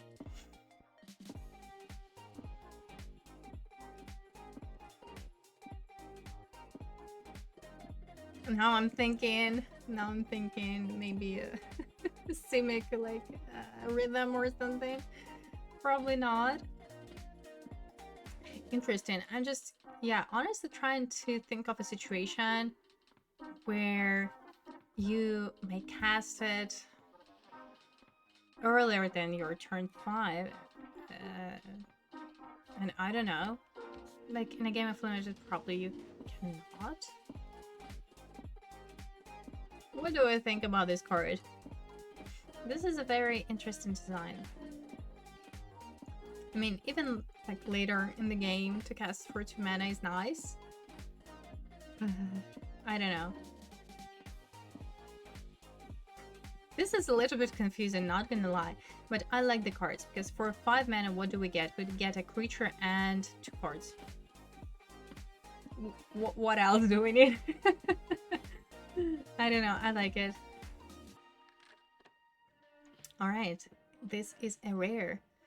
Pensive Professor for 3 mana.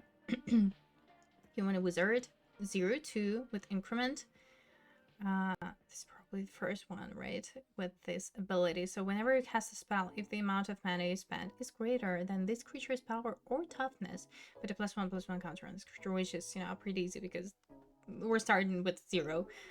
Whenever 1 or more +1/+1 counters are put on this creature, draw a card. Let's go. First pick, easy. I mean, the only downside for me is that, like, it's double blue, so the mana cost is a little bit difficult, but I mean, okay. That for 3 mana, 0/2 is very vulnerable. So ideally, you would probably want to cast it later in the game, so you could cast a spell and trigger this one, so you can get at least the benefit before it gets killed. But other than that, I would first pick it. Good.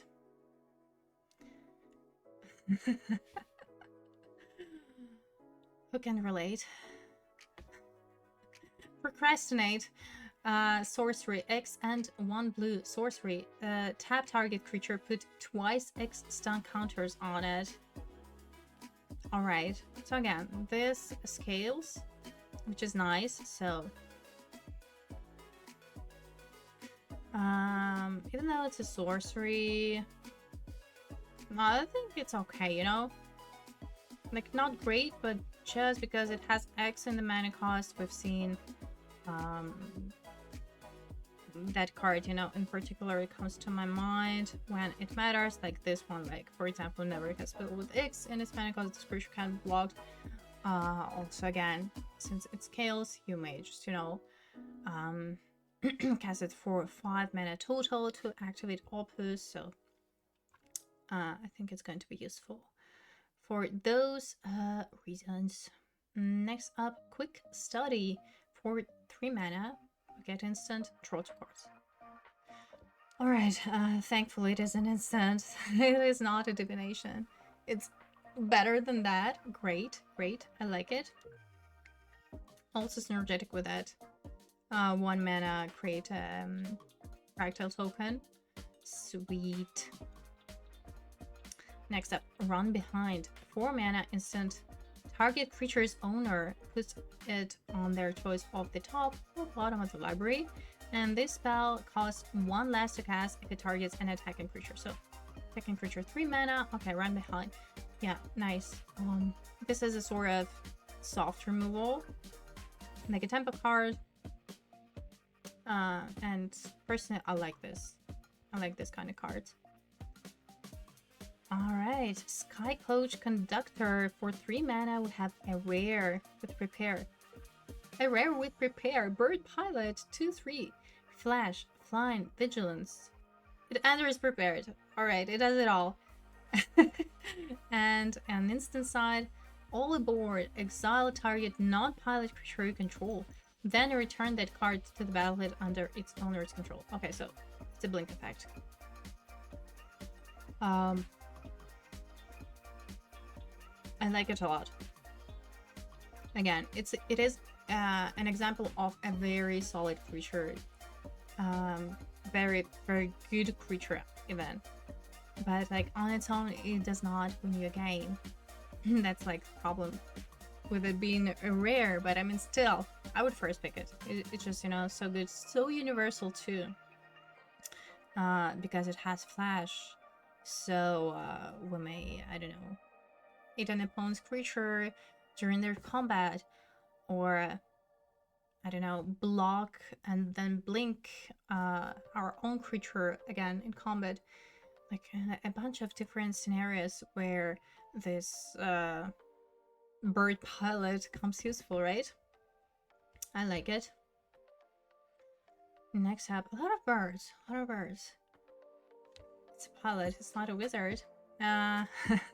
Spellbook Seeker. For 4 mana, we have a bird wizard. Again, with a Prepare ability, 3/3 flying. This creature enters prepared. Birds are prepared. This is nice. And its sorcery side is called Careful Study. For 1 mana, draw 2 cards, then discard 2 cards. Sweet. Yeah, very nice. And it's common. I like it. This is, you know, just like a very, very solid creature for your blue-based deck. Also, yeah, trigger an Opus. Sweet. Next up, Tester of the Tangential. I apologize. I don't know how to pronounce this word. For 2 mana, we have a creature 1/1 with increment again. This ability just makes more sense. The other way around. This stats make more sense because it has increment. So at the beginning of combat on your turn, you may pay X. When you do, move X +1/+1 counters from this creature onto another target creature. Oh, interesting.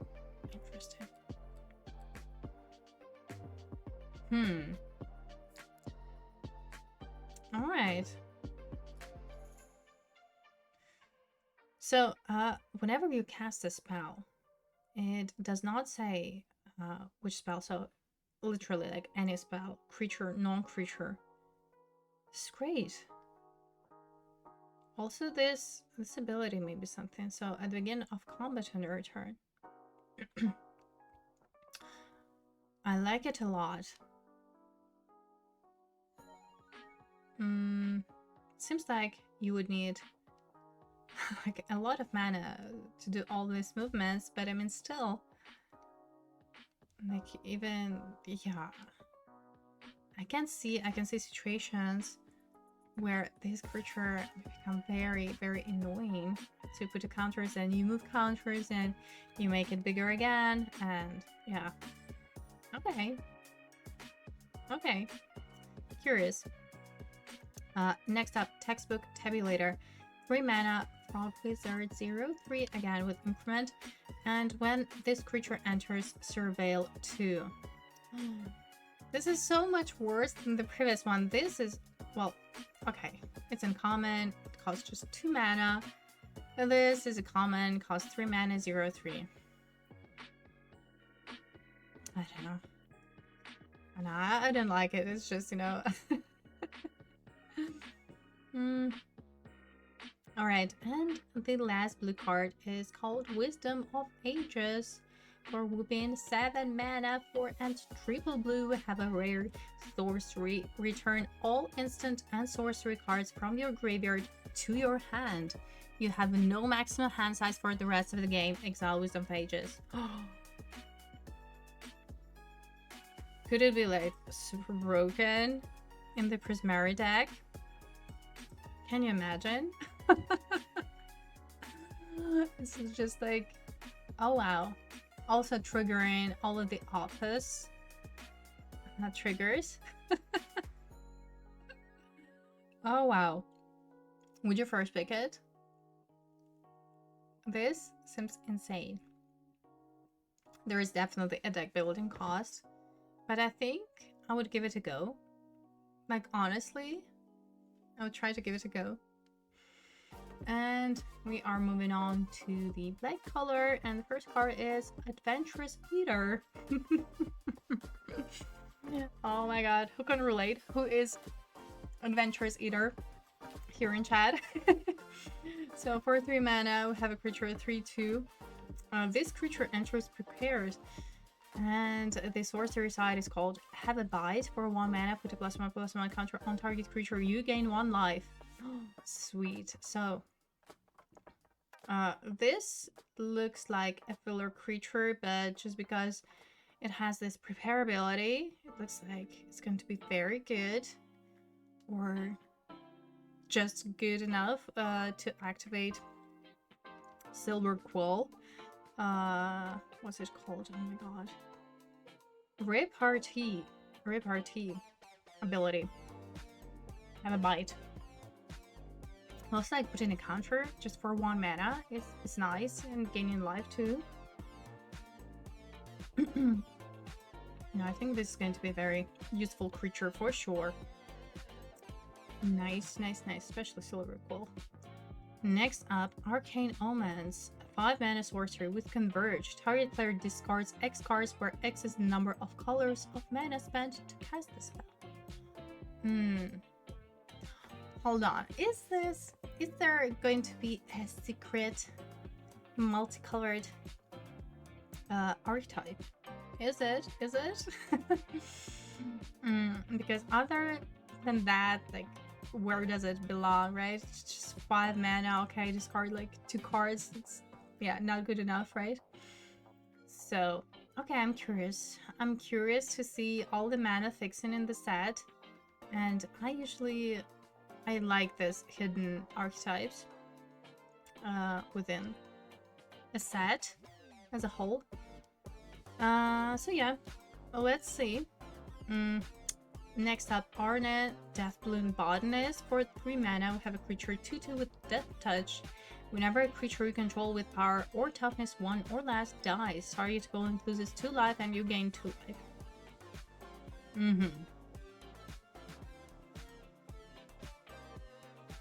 I'm just thinking about synergy, and also speaking of the archetypes, so we do have also like 2 archetypes with black, Witherbloom and Silver Quill. Okay, so this is, yeah, Witherbloom, all those past tokens, right?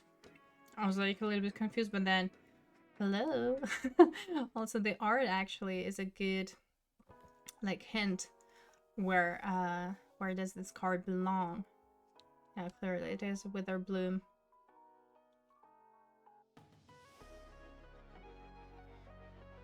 Yeah, can you imagine how just Witherbloom straight up? If you can get those pest tokens. Definitely. There is potential. My lovely Snoot me just like any other carnivore. Yes. Next up, Buruk. Burg Banemaker, 1 mana. So here we have it. This is just a normal creature, 1 mana, 1/1. For example, Death Touch. When activates ability for 2 mana, this creature gets +1/+1 until end of turn. This is nice. Yeah. Basically just your basic 1 mana, 1/1 Death Toucher. Usually this kind of creatures, they are good in something like Golgari.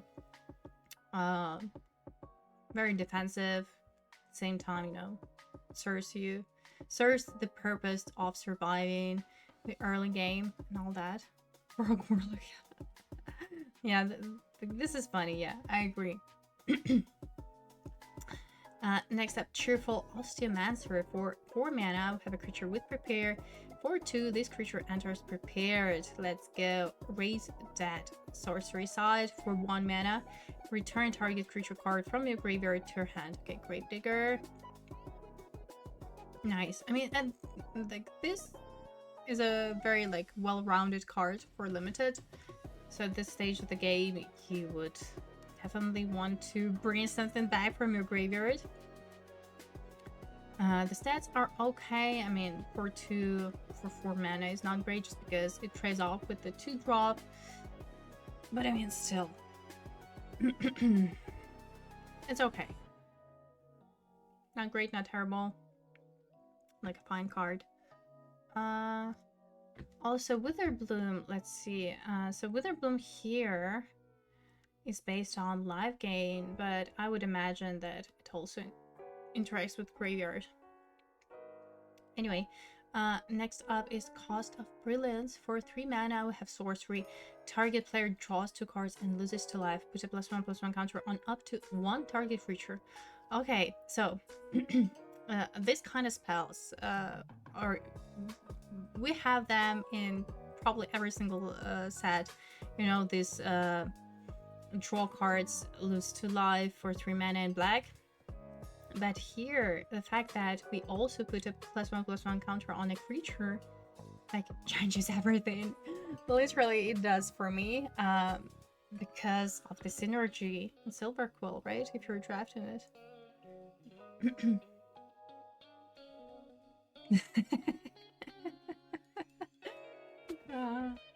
Looks like it, looks like it. Okay. Alright, now we are moving on to this cycle of mythic lessons with Paradigm, but in black. Decorum, Dissertation, 5 mana. Okay, so we're going down. In white, we had a 7 mana. In blue, we had 6 mana. Here in black, we had 5 mana. What does it do? Target player draws 2 cards and loses 2 life. And it has Paradigm. Okay. Okay, makes sense. To be fair, that wording is not nothing, you know, target player, meaning that, you know, like in the end, you may just drain your opponent. Why not? Would you first pick it, however? And in this Paradigm lessons, they all seem quite controversial, right? It's either in white, for example, it's overcosted, and those archetypes in white, like, you're not supposed to ramp out naturally. Then in blue, also like a social effect, initial effect. Here, 5 mana, like draw 2 cards, lose 2 life, also not very exciting. Paradigm, though, I mean, I get it, and I think we all get like the whole purpose of it. Otherwise, Paradigm just, you know, too broken. Straight up, pick one. Pick one, pick one. I'm curious about how. I'm curious to see how they actually perform in a game of limited. I have a feeling that it's going to be broken. Like, Paradigm should be broken. I don't know. The effect is. I don't know. Honestly.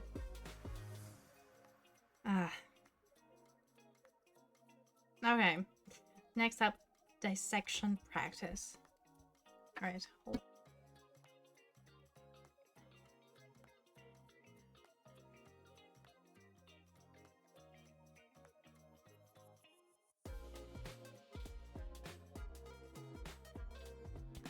Alright, alright. Next up, dissection practice. Oh my god, this art. Dang it, for past. For 1 mana. Instant, target opponent loses 1 life and you gain 1 life. Up to 1 target creature gets +1/+1 until end of turn, and up to 1 target creature gets -1/-1 until end of turn. Hello, hello, JD. Oh, this is a funny card, honestly.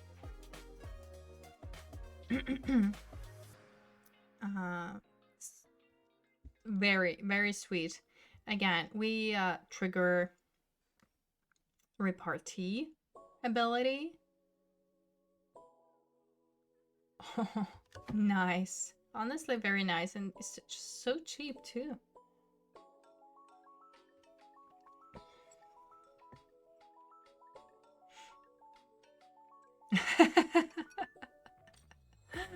Yeah, that's funny.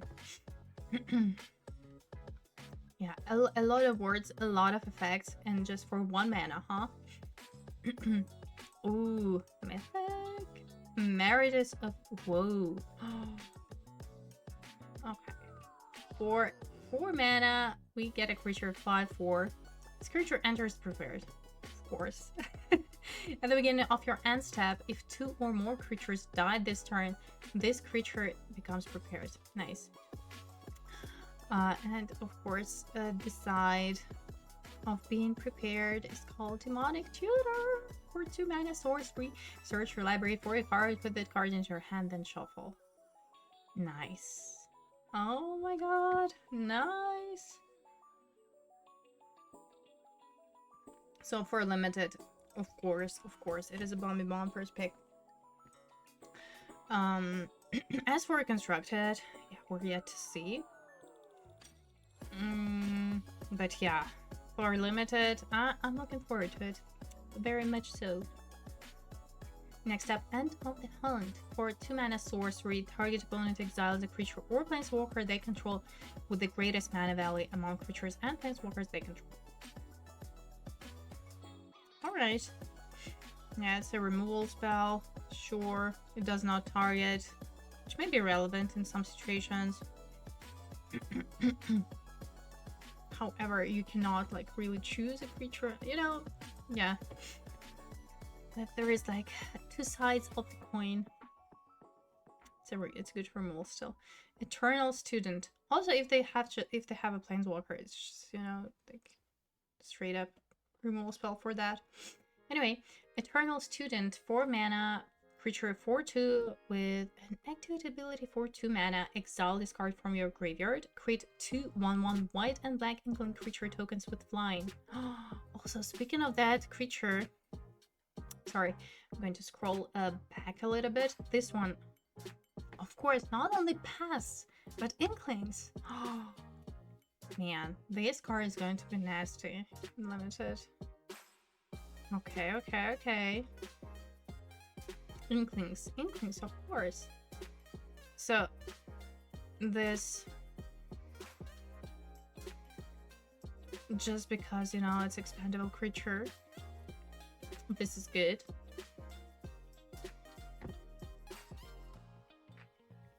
If it didn't have this ability, it wouldn't be as good, of course. Because again, toughness 2 means that it trades off with the 2-drop. But like in this situation, I guess it's okay. Like you can block whatever you attack. So it's all good. Nice. Next up,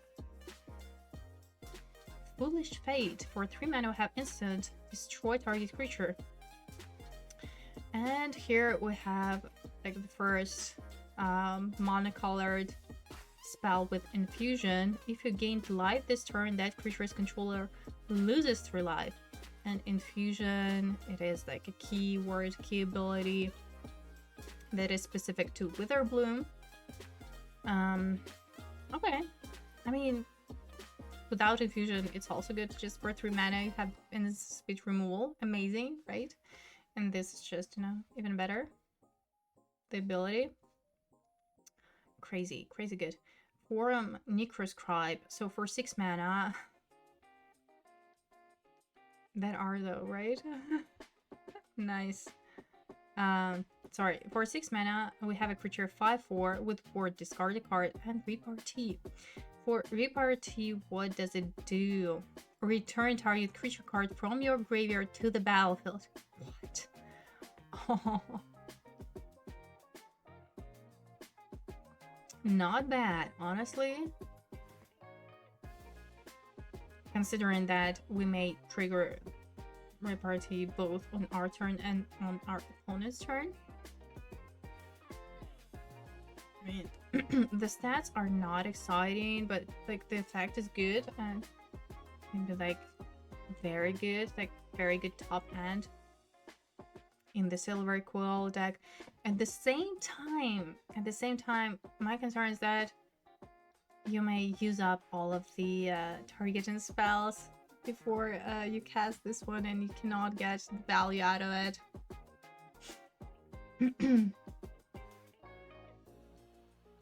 Yes. It also works for the removal. That's like repartee, yes. When you cast removal, repartee triggers. That's what I like from non-rare top end. I agree. I think like the potential is definitely there, and your opponent definitely needs to deal with like war discard cards. Is actually very punishing for limited. Nice. Yeah. My concern is that, yeah, just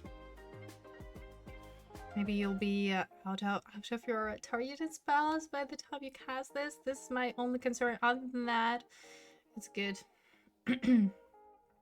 Alright, Grave Researcher for 3 mana. It's a creature 3/3 in a rare slot. At the beginning of your upkeep, surveil 1. Then, if there are 3 or more creature cards in your graveyard, this creature becomes prepared. And when it does get prepared, we can cast a Sorcery Side, reanimate 1 mana, put target creature card from the graveyard on the battlefield under your control. You lose life equal to this card mana value.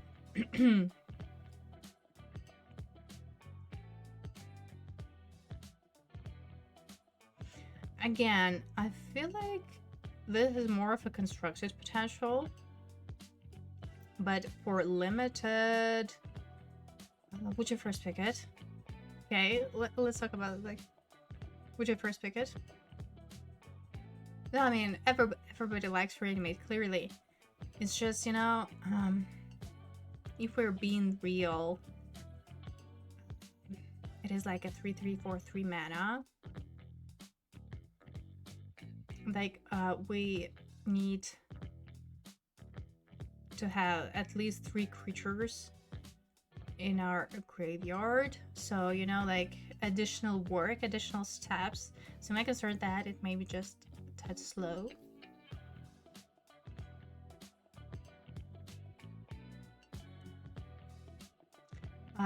Overall, we're talking in terms of limited, but when we talk about rares, you know, some of the rares, they're clearly more constructed, designed than for limited.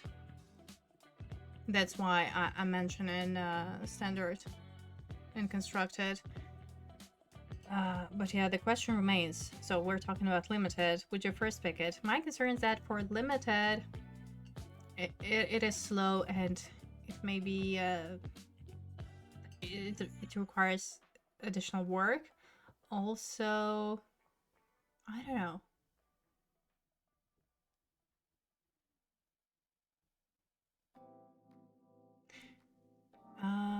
At the same time, you know, the fact that we can do it all over again, it's pretty bomby still, right?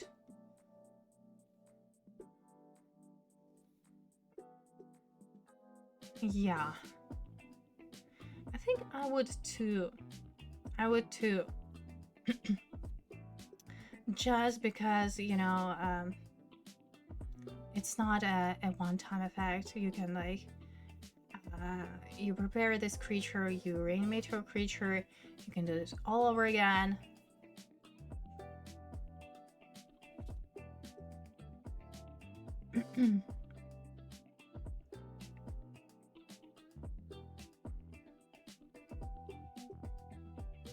No, the thing is that when it leaves the battlefield, you lose this side. That's the problem. So it has to stick around if you want to benefit from the reanimate part. But anyway, I think it's good. Maybe like worse than others, but maybe I'm wrong though. It's just, you know, first impression. Next up, Last Gasp. For 2 mana, instant target creature gets -3/-3 until end turn. Chef's Kiss.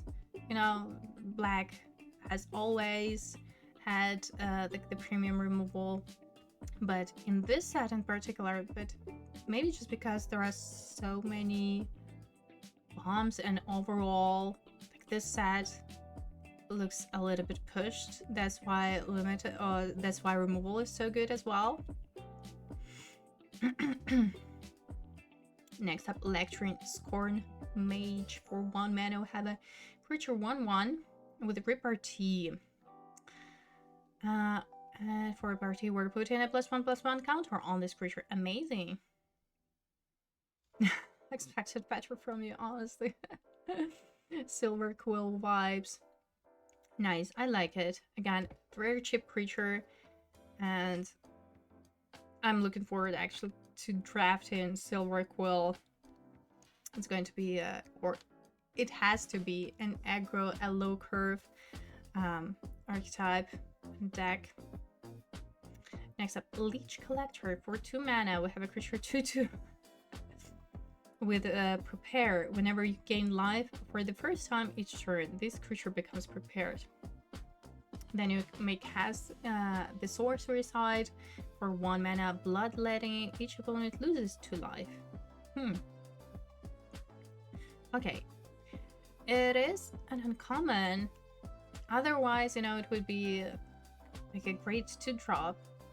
But as it is just a 2-drop. Because it requires some work for it to become prepared, and then each opponent loses 2 life. Also, like, okay. Hold on. Whenever you gain life for the first time each turn. Okay. Maybe I'm wrong about it. Like, if we are able to gain life every single turn and then drain our opponent every single turn, then it's good. It looks like a lot of work. At the same time, we haven't seen green, so we haven't seen that much of a life gain. Maybe it's going to be easier to trigger, so we'll have to see about that.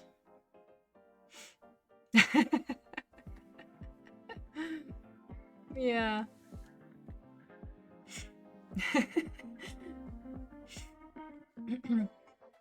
Next up, Masterful Flourish. For 1 mana, instant target creature control gets +1/+0 and gains indestructible until end of turn. Okay, again, this 1 mana targeted spell, this is what you need if you're drafting Silver Quill. And if you don't, then probably not. So I think this is very specific for Silver Quill. Next up, Melancholic Poet. For 2 mana, we have a 2/2 creature with Repartee. And what does it do? Each opponent loses 1 life, and you gain 1 life. It's okay. It's a fine to drop. Elf Bard. It's fine, you know? We all need our 2 drops. And yeah, that draining effect also may be useful. Like, not the best, but it's okay. And it's just a drop. Next up is a rare Moseo, Fane's New Dean. Moseo. For 3 mana, we have a creature 2/1 flying. When it enters, create a 1/1 black and green past creature token with whenever this token attacks, you gain 1 life. And has also an infusion at the beginning of your end step. If you gain life this turn, return up to 1 target creature card with mana value X or less from your graveyard to battlefield, where X is the amount of life you gain this turn. Okay. Nice. It's a rare. And it is a very good rare, right? For limited. I think it's pretty easy, so just first pick it. Like, on its own is good, but then if you're able to trigger the infusion, which allegedly should be easy in the Wither Bloom archetype, perfect. Next up, Poisoner's Apprentice. For 3 mana, we have a creature 2/2 with infusion. When this creature enters, target creature an opponent controls gets -4/-4 until end of turn. If you gain life this turn, now you're talking. Now you're talking. This like 2-in-1 removal and a creature. What? Yeah, that's true. Yeah, Burst Skeleton Warlock. Yeah, kind of hilarious. I agree. But this one, oh my god, this is. Could it be like the best infusion payoff? Sweet. This is very good. Does this taste like hemlock to you? Nice. Alright. Oh, we are moving on to another rare. Post-Mortem Professor. For 2 mana, I have a creature 2/2. This creature can block. Whenever this creature attacks, each opponent loses 1 life and you gain 1 life. And has an activate ability for 2 mana. Exile an instant or sorcery card from your graveyard. Return this card from your graveyard to the battlefield. For a rare, so if we compare like Post-Mortem Professor and Museo, like Museo is definitely a much higher caliber of a rare for a game of limited. This is just like an expandable, but you know, even to bring it back from your graveyard, you need to have instant sorceries, not only to pay 2 mana. Hello, Ricard. Thank you so much. Yeah, this is MTGSOS review. They're doing a great job, and here, if you go to this website, you can support them on Patreon. So it's not my layout, but I enjoy it as well.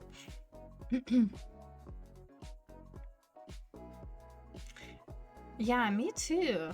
I think that for limited, it's just very underwhelming, considering it is a rare, you know?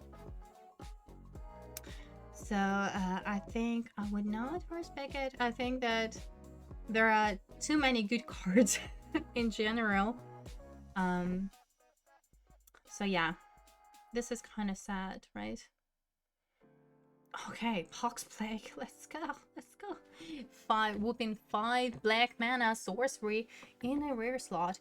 Each player loses half their life, then discards half the cards in their hand, then sacrifices half the permanents they control of their choice. Round down each time. My god. What do you think about that? Man, this mana cost, like, in my humble opinion, in a game of limited, is just unrealistic. Or I don't know, it has to be like mostly black based deck, you know? Because 5 black mana, like, it's hard to produce like in a normal 2-color deck.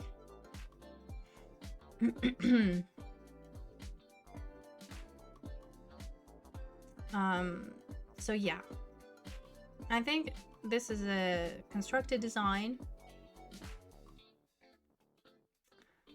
and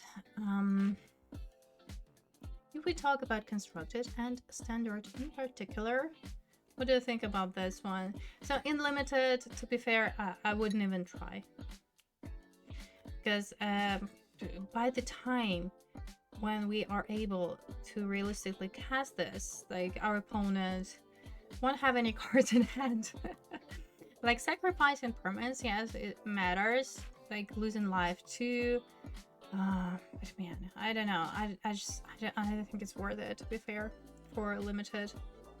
For constructed, I have to think about it. Like, Invoke Despair was a very broken card. But it costs 4 black. Here we have like whooping 5 black mana.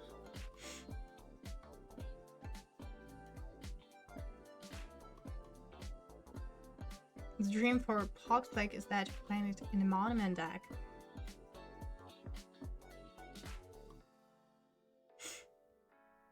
Oh, I'm sorry. I haven't I haven't realized that it says each player. Okay, so forget about limited. Each player, dang it. Not each opponent, each freaking player. Okay. Yeah.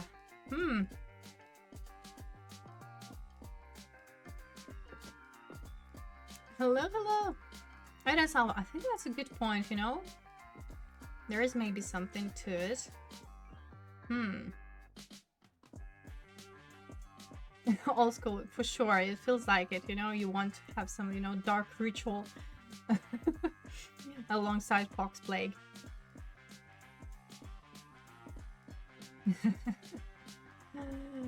Yeah, anyways, it's a pass and limited. Next up, Pull from the Grave. For 3 mana, we have Sorcery. Return up to 2 target creature cards from your graveyard to your hand. You gain 2 life. Ugh, why? Why it has to be sorcery?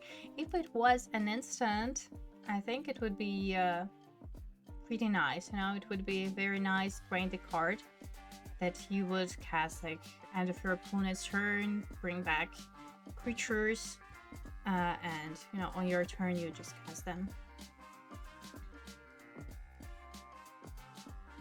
I mean, still, it is playable, I think.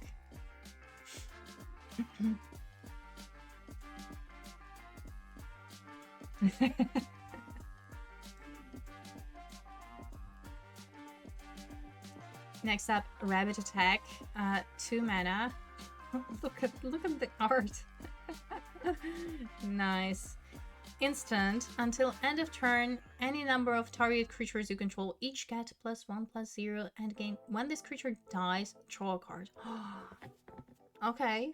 Okay, you got my attention on the draw a card line. No, it's good. Again, if you're drafting Silver Quill, something like that would be very nice to have.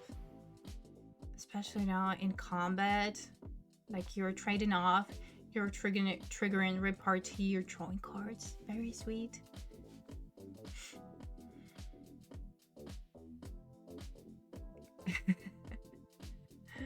Even though this is...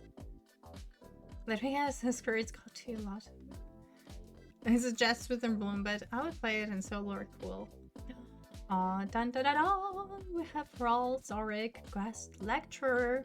Okay, I'm pretty sure we've all seen this card on Twitter. It's a 3 mana Planeswalker in a Mythic slot. It enters with a loyalty counter 3, 4/+1 surveil 2, -1 any number of target players each discard a card. For -2, return target creature card with mana value 3 or less from your graveyard to the battlefield. And -7, flip 5 coins. Target opponents keeps their next X turns, where X number of coins that came up headed. Okay, talking about flipping coins, huh? This is, yeah. To be fair, I think this is just so good for constructed. But for limited, I mean, for limited probably still, but for constructed, first time I saw this card, you know, like return target creature with mana value 3 or less from a graveyard. First card that comes to your mind, huh? Do I hear Abhorrent Oculus? Oh my god. Yeah, if you're following me for a while, you know how much I love this freaking card, Abhorrent Oculus, and how much I love this Reanimator effects in constructed. So, for standard, I'm very much looking forward to playing this card in this shell. But for limited, For limited, any planeswalker is good. Like, if you think about it, it's just some of them more broken than others, clearly. My problem is that, I don't know, unless we can reanimate something, it cannot really protect itself. At the same time, it's just for 3 mana. 3 mana, planeswalker, you may surveil. It's definitely first pick. I'm just, picking on it a little bit in terms of how broken it is.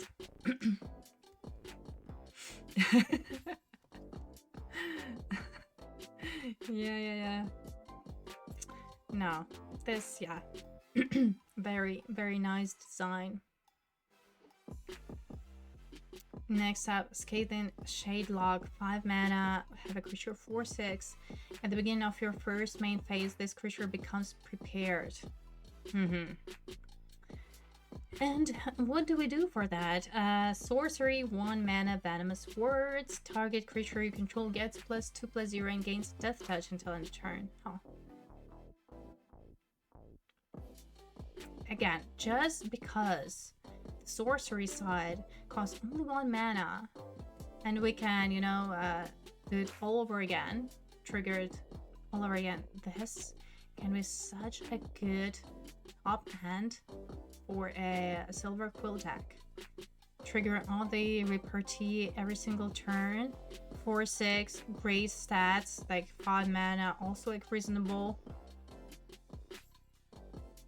Honestly, I like it a lot. I think this creature is what you need to keep like the engine going. I like it for Silver Quill specifically. Next up, Scheming Silver Tongue. For 2 mana, we have a creature 1/3 in a rare slot, flying lifelink at the beginning of your second main phase. If you gained 2 or more life this turn, this creature becomes prepared. Okay, and Sign in Blood. The sorcery side is Sign in Blood. Target player draws 2 cards and loses 2 life. Sweet. Again, not the bomb, because it is a rare, but it is a very solid rare, I would say. Solid creature, rather. For 2 mana, we get a 1/3 flyer lifelinker.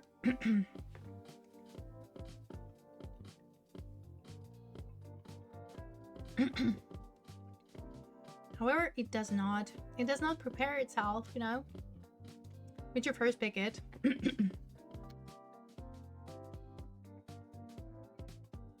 The question always remains the same when it comes to rares and mythics in limited. Would you first pick it?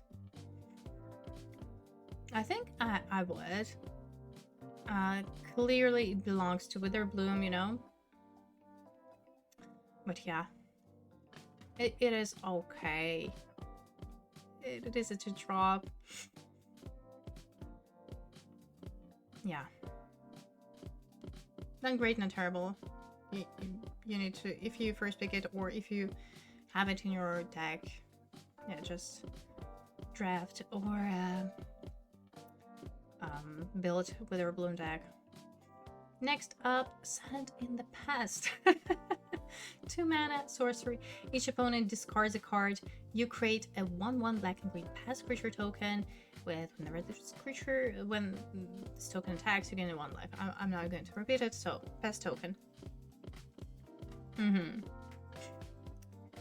This is pretty nice, actually. So I usually do not like discard effects or disruption in limited, but here essentially we just have like for 2 mana we have a token, we have a pest token, and like as a bonus opponent discard a card. I would see it in reverse, not like a discard spell, but rather a token, like your 2-drop essentially. Next up, Sneering Shade Rider. For 5 mana, we have a creature 3/3 with flying. When this creature enters, each opponent loses 2 life and you gain 2 life. Okay, like another life draining effect, life gaining effect, if you will. I think it's actually okay in the Witherbloom specifically. Like, it can be a nice top end. No, it's a flyer. Also, this is the exact same creature as it was in Bloomburrow, right? Also, like 5 mana, 3/3 flyer with this drain effect. Kind of funny. Next up, Tragedy Feaster for 4 mana. We have a creature 7/6. Okay, thankfully not 6/7. 7/6. People heard us, right? 7/6. Trample with ward, discard a card, and it has infusion ability. At the beginning of your end step, sacrifice a permanent unless you gained life this turn. Huh. It's a rare. Alright, alright. Okay, so there is like a drawback, but at the same time, you know, if we're able to naturally just trigger this infusion, then great. Just 4 mana, 7/6 trample. It's like very aggressive, I would say. What do you think? Would you first pick it? Also, I'm curious, do we have any sacrifice synergy? I don't think so. Maybe. Would you first pick it? I think it's so cool. I would. Yeah. 4 mana, 7/6 trample, right? Like, you cannot ignore that. At the same time, yeah, have to be careful.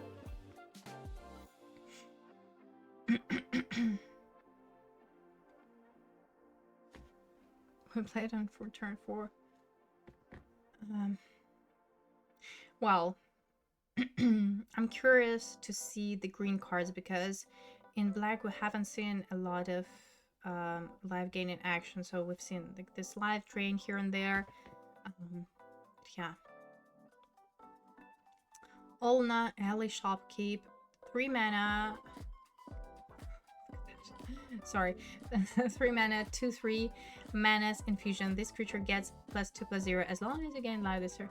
I just got distracted by the art. I cannot.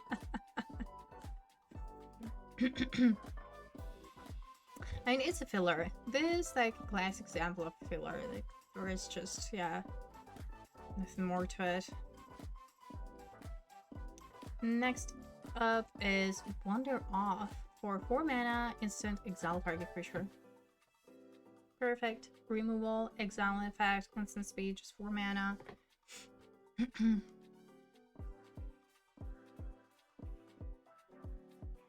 Yeah, I agree. I mean, yeah. I mean, 4/3 manas, yes, is pretty aggressive, but to be fair, it's not the best payoff. This is a premium removal, 100%, and it's a common. Oh, and the last, but not least, the last black card, Withering Curse. In a mythic slot for 3 mana, we have sorcery. All creatures get -2/-2 until end of turn. And it also have infusion. If you gained life this turn, destroy all creatures instead. What? For 3 mana? Sweet. Is this the only sweeper in the set? From what we've seen, yes. So there is not a single sweeper in white. In blue, you never get this effect. And in black, yes, this is the one. And we're about to see what's up with red. Oh, this is amazing. So clearly, like, in limited, I would first pick it. But in constructed, can you imagine the potential? Just for 3 mana, destroy all creatures. Sweet, sweet.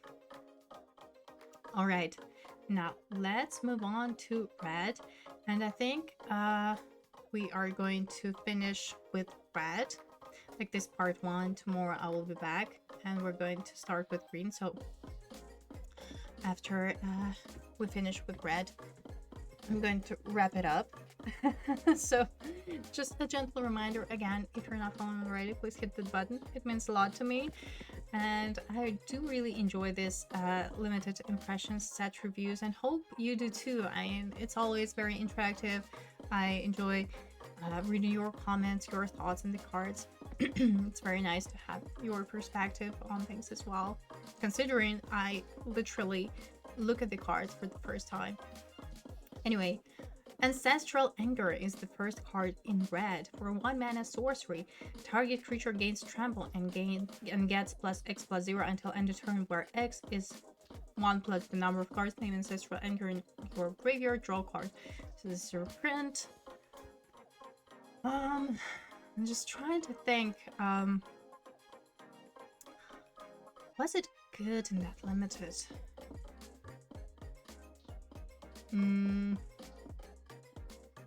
It hasn't really played. I don't remember, to be fair.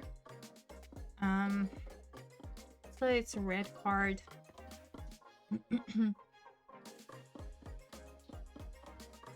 Like in this limited, repartee benefits from targeting any creatures, really.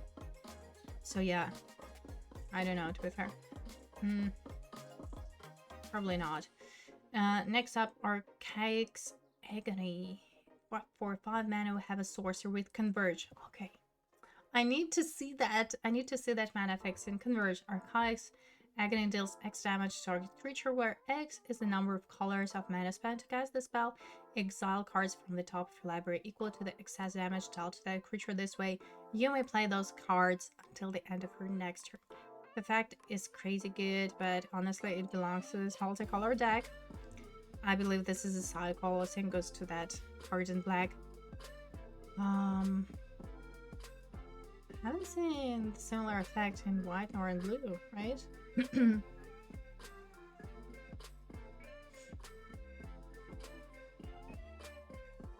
So, curious to see that. Next up, Artistic Process.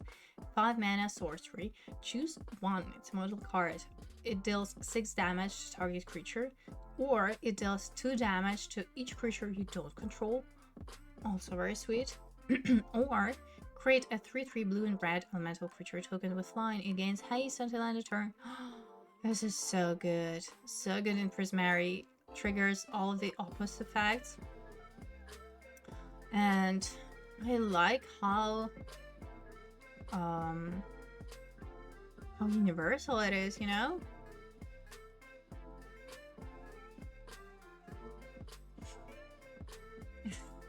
Respect the process.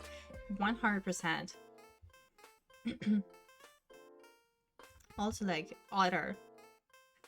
Otters are dominating the formats.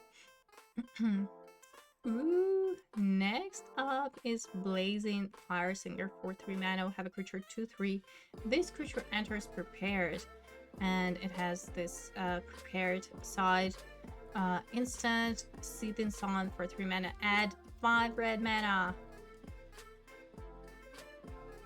Combo players rejoice, but to be fair. So, alright.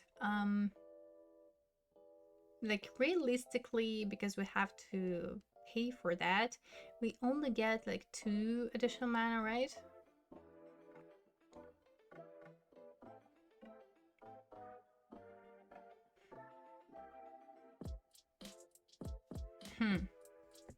Which still I think is good in terms of ramping, you know?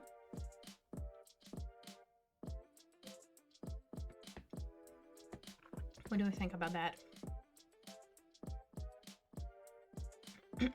Like, triggers Opus clearly, as any instant or sorcery does.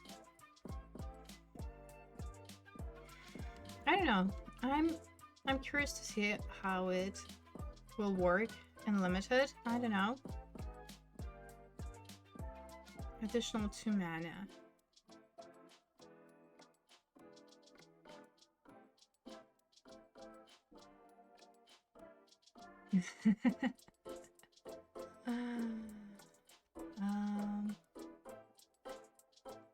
The problem problem is that here we have Prismari and Quandrix. Oh, what am I saying? Like, Quandrix is not red. Like, Prismari. Prismari and Lorehold are like designated draft archetypes with red, and clearly this is a Prismari card.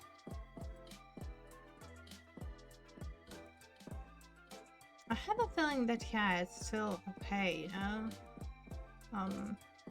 Yeah, it still should be good. Like, this additional 2 mana, essentially,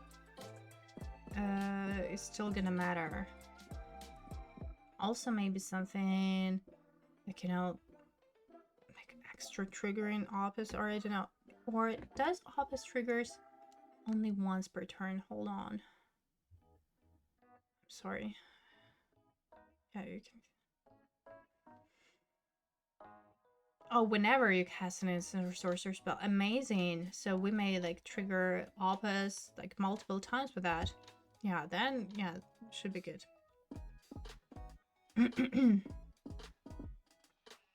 Next up is charging Strife Knight. For 3 mana, we have a creature 3/3 with haste. It has an activity ability for tap and discard a card, draw a card. Oh, sweet. So we may just activate it on the same turn. Or we may just attack with it. Nice. Spirit Knight, which, you know, suggests that it belongs to Lorehold.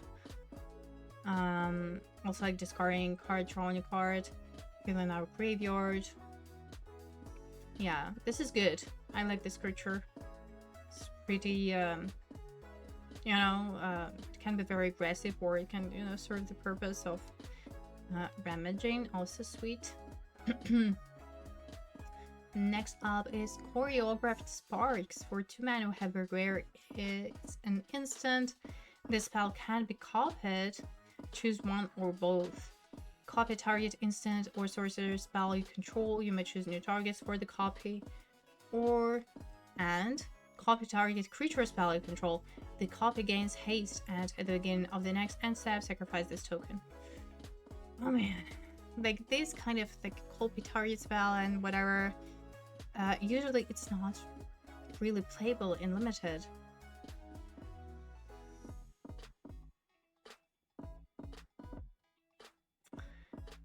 Also, considering it's a rare, I wouldn't first pick it. At the same time, like it may be playable. Maybe playable. I don't know, like a lot of mana though, right? Maybe in Prismari. Like potentially Lorehold, but most likely like Prismari. But I wouldn't first pick it. Would you?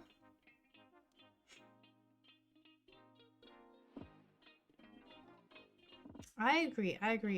Like the fact that you can at least target or like copy target creature you control makes it better for sure.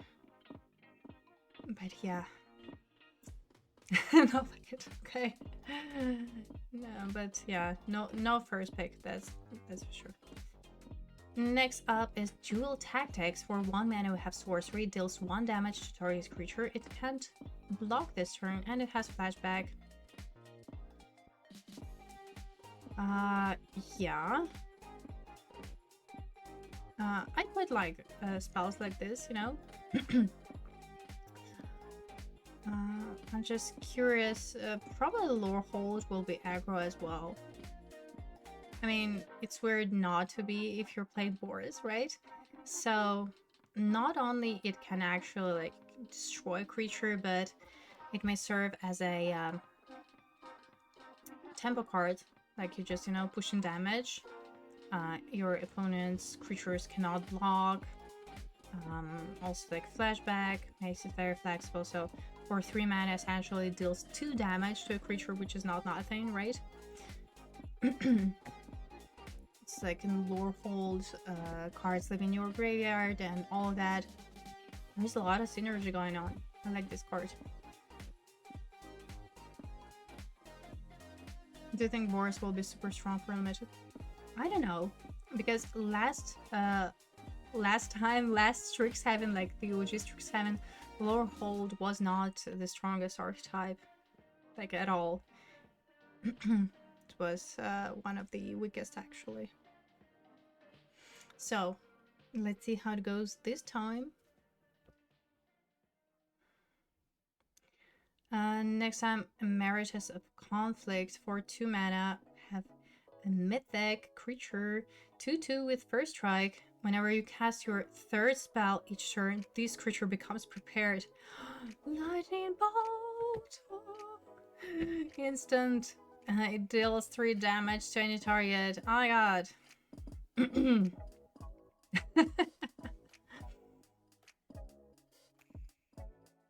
First pick and match the R button until lightning comes out. Oh man. Ah. Okay, it is a constructed card clearly, because in a game of limited, like, do you even remember a situation where you cast 3 spells per turn?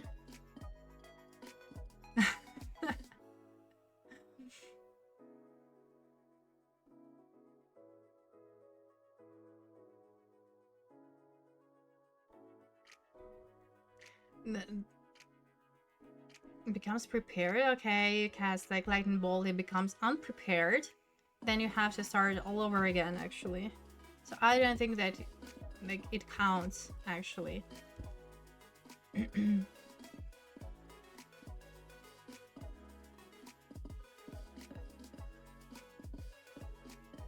It's just found in Loreful though.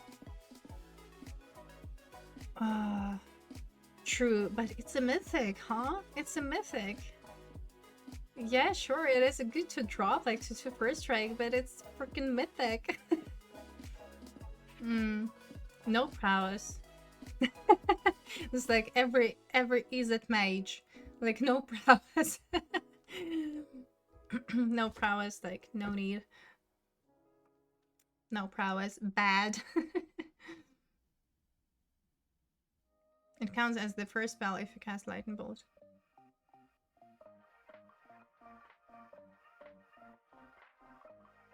It does? You sure?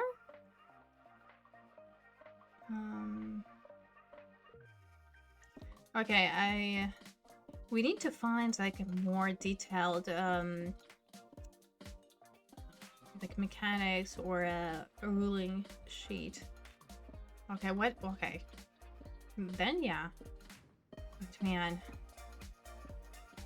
Okay, lightning bolt.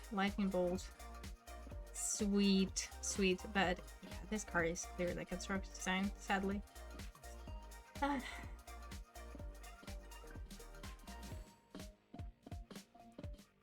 I was about to say I would probably still first pick it in a game of Limited. I don't know. It's hard to resist, isn't it? Right? When it says like lightning bolt. I don't know. Next up, Expressive Fire Dancer for 2 mana. Have creature 2/2 with Opus. Whenever you cast an instant sorcery, this creature gets +1/+1 until end of turn.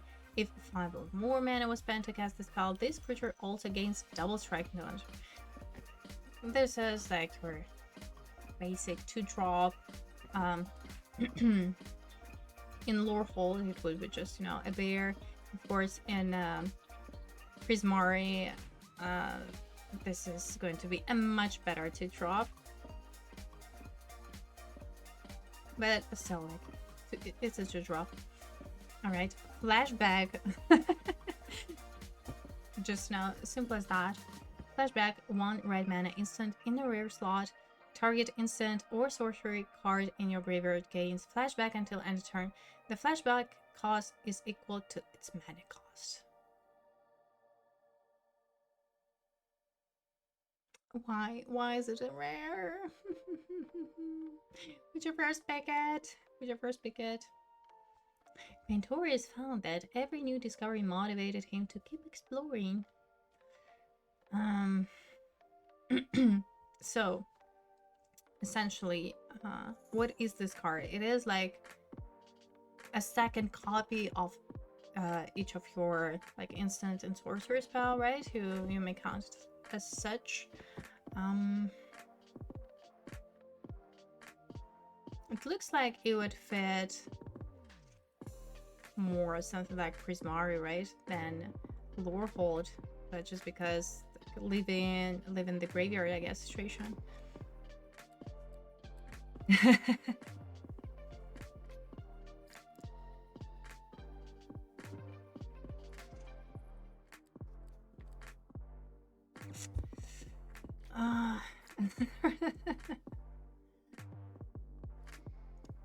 I don't know. I wouldn't. Yeah, it's kind of.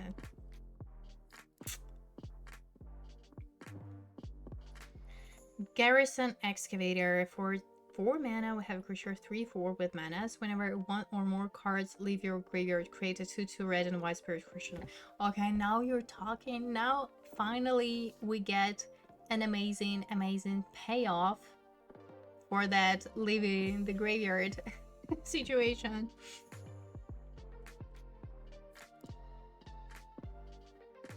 Lightning bolts in the yeah, but those are like, okay, we need to draft just mythic, rare. What else? And then yeah, and then GG.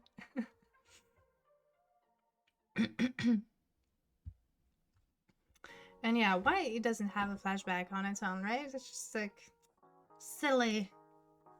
It should have flashback because it's called flashback.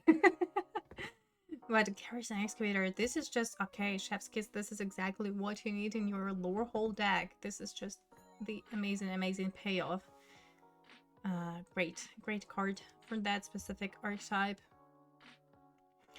Next up, Goblin Glassrite. For 2 mana, we have a creature 2/2. Ender is prepared. And the sorcery side is called Craft with Pride. For 1 red mana, we get create a treasure token. Amazing. Honestly, this design I like. This is just so good. This is just effortless. I like cards like this. So perfect to drop, you know. You either cast on your turn 2, and then you create a treasure token, you trigger Opus. So this kind of 2-drop is useful on any stage of the game, so it kind of ramps you out. But then if you draw it like in your mid to late game, also it triggers Opus, and yeah, this is so good. And it's common. Perfect to drop, honestly. In any red deck, but I guess like in Prismari, you would get more value out of it.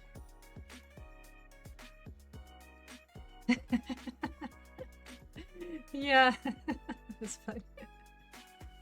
Goblin 100%. Next up, Heated Argument. Chandra, let's go. For 5 mana, we have instant Heated Argument. Do you remember Heated Debate? So Heated Debate evolved into Heated Argument. Now it deals 6 damage to target creature. You may exile a card from your graveyard. If you do, Heated Argument also deals 2 damage to that creature's controller. Imagine, and you get even more value if you're in Lorehold. Like, if you have this dude and you exile like a card from your graveyard, deal damage to your opponent, create a token. Oh my god, so good. At the same time, you know, it's a 5 mana. Also, we haven't seen any learn spells, right? So what's up with that? There's not going to be learn. Haven't seen any learn spells. Okay. Hope we're about to see, but I'm afraid that they're on lessons. This freaking overpriced lessons.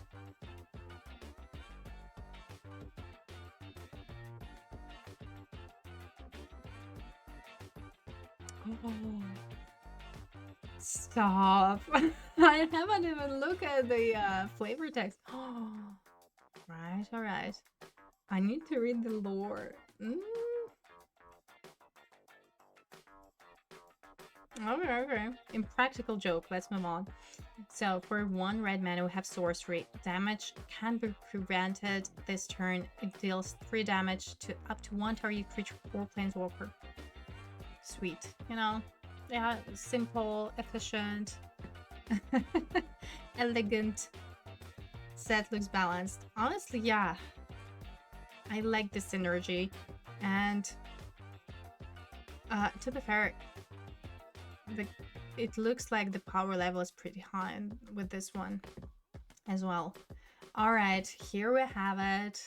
Improvisation, capstone for 7 mana. We have sorcery lesson in a mythic slot as a part of the cycle. Exile cards from the top of your library until you exile cards with total mana value 4 or greater. You may cast any number of spells from among them without paying their mana cost, and has paradigm ability. Okay, now it's like now you're talking. So this is perfect for Prismary. Not only like you trigger all of your Alpus abilities, the effect is actually strong. To be fair, I would, you know? And from all of the cards in this cycle that we've seen, I think like this could be the best one.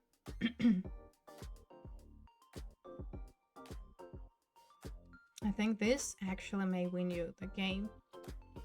If not on spot, but like within a turn or two.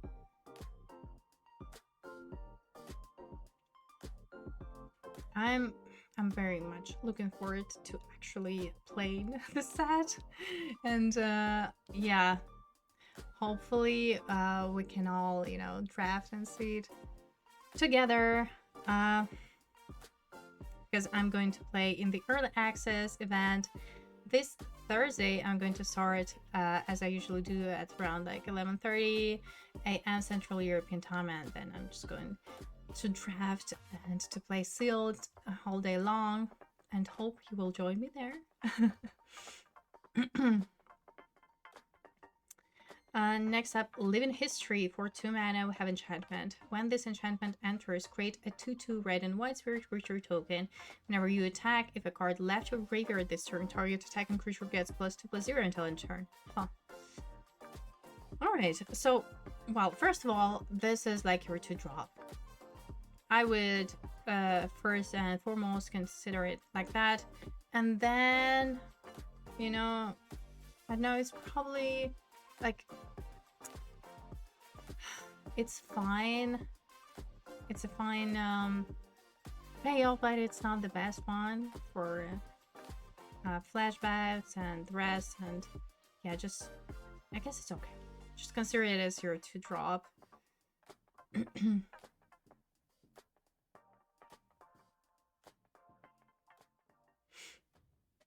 Wasn't drafting session. I was back from the ladder grind.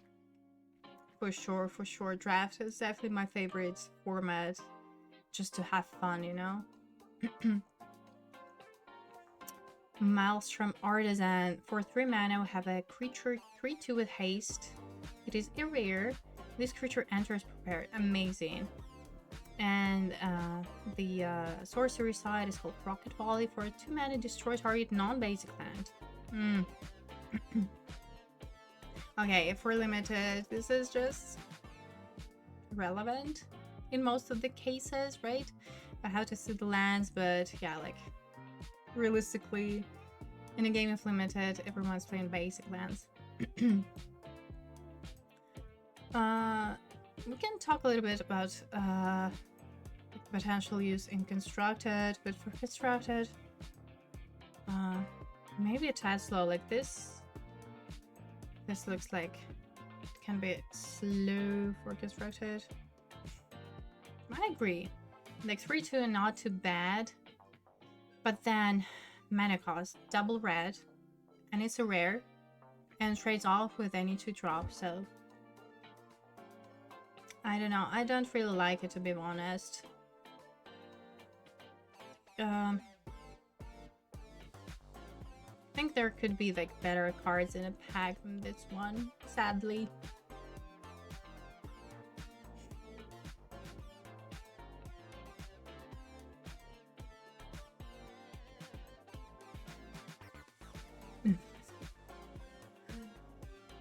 Well, you know, for constructed maybe, but for limited, mm, I would pass on that, to be fair. Alright, next rare, Magma Blood Archaic. So for 6 mana of any color, or, you know, any combination, like it's a hybrid mana, so 2, like triple red, like any combination, you know, like for any 1 red, or like 2 and double red, or just triple red. You got the gist. But the mana value is 6. Trample Reach, 2/2 with Converge. This creature enters with a +1/+1 counter on it for each color of mana spent to cast it. Okay. I need to see that mana fixing. Whenever you cast an instant or sorcery spell, creatures you control get +1/+0 until end of turn for each color of mana spent to cast the spell. It's hard to evaluate this card without actually seeing the mana fixing, but I would imagine that there's going to be a good one. Like, I have a feeling, otherwise, you know, they wouldn't have this converge mechanic at all, right?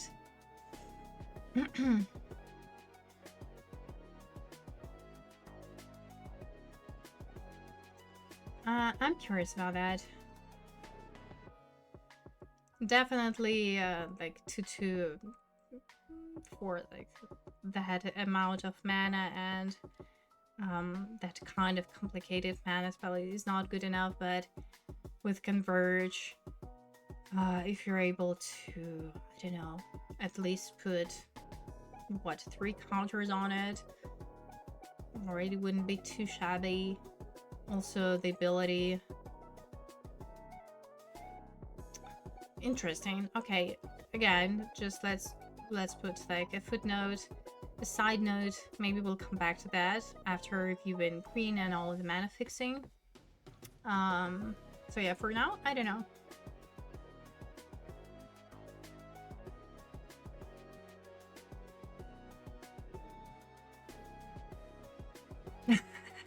Mono red 3/3.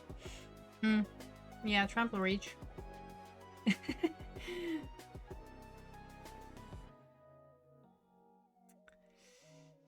Okay, you know, let's I'm going to make a note, so hold on, so I don't forget tomorrow when we're going to actually be reviewing green, where I expect to be a lot of mana fixing or like colorless. So okay,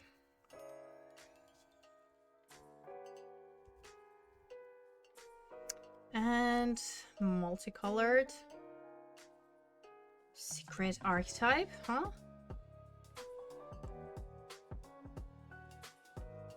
I'm curious. All right. Let's move on to the next card. It's called Micah, Reader of Ruins. For 4 mana, we have a creature 4/4 with ward pay 3 life. Whenever you cast an instant or sorcery spell, you may sacrifice an artifact. If you do, copy that spell, and you may choose new targets for the copy. Artifacts now? What the heck? We haven't seen any of the I don't know, artifact tokens.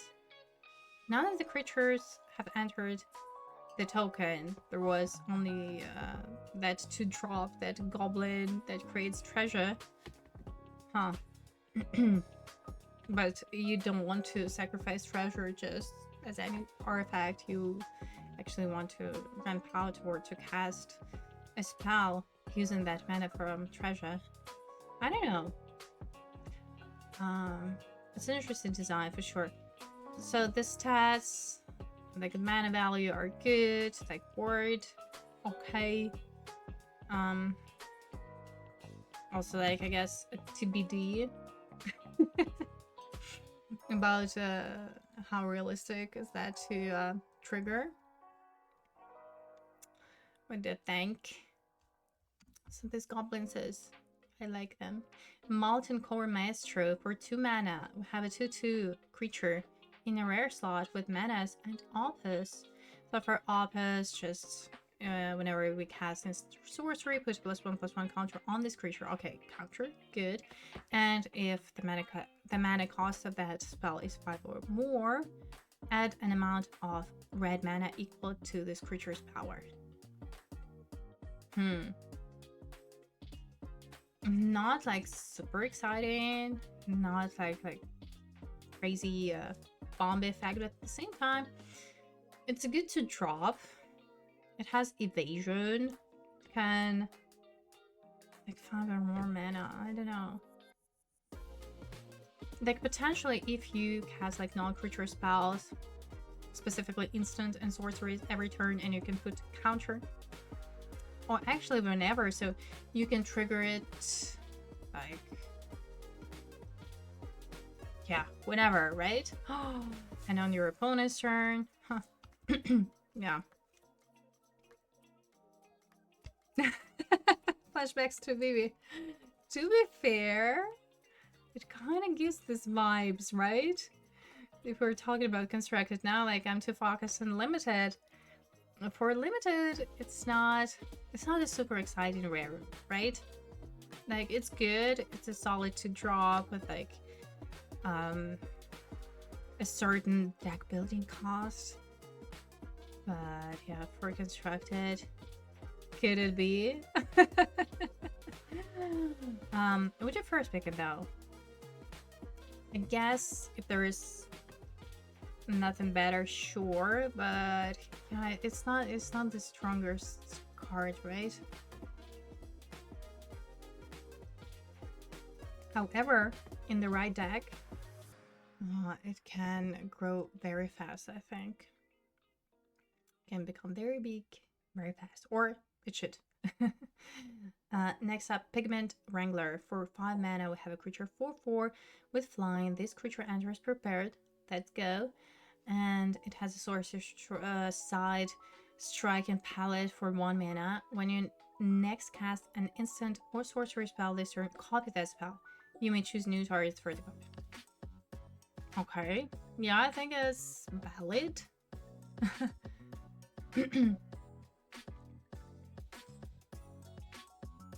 I quite agree. For a game of limited, this is like a very solid creature. So it is a flyer, like solid stats. Enters prepared, like, and then next turn you can have a very, very sweet and impactful turn. I think you may copy, I don't know, a removal spell or literally anything. Very, very sweet. Next up is Rarin Embermare. 5 mana, 4/5, reach haste. Just, you know, where's the synergy, I guess. What? It can be a top end in the lore hold, right? Reach haste, so fine, I guess. But literally, nothing else. That's it. Next up, Rebel Rouser. For 3 mana, we have a creature 1/4. When it enters, you may discard a card, and if you do, draw cards. Okay. Ramager.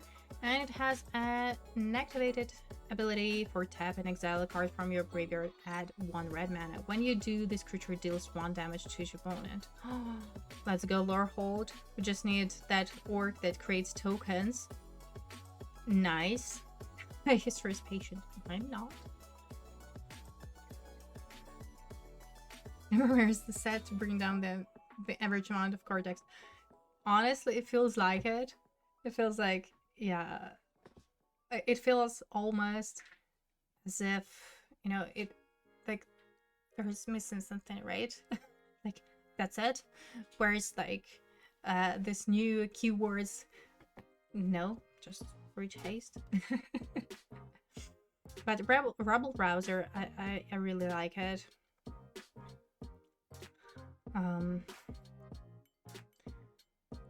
Now it's a little bit confusing with those, you know, hasty creatures, so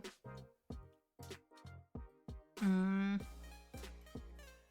about like lore hold? Where does it stand? Like it should be a an aggro archetype, but at the same time, I don't think that it is. Like, I don't think that it truly is. I think it's more of a like mid-range kind of a deal. But if we have that payoff, so we create tokens, we are adding mana with this, we're like picking our opponent, then it's sweet. I think this is good. We do need to have like good payoffs, I believe. And that's why, again, I have a feeling that Lorehold is going to be quite difficult to put together well. I may be wrong, but it's just, you know, first impressions. Next up is Seize the Spoils. For 3 mana, we have sorcery as an additional. So, what does it do? Draw 2 cards and create a treasure token. As an additional cost to cast the spell, discard a card. Okay. Yeah, nice.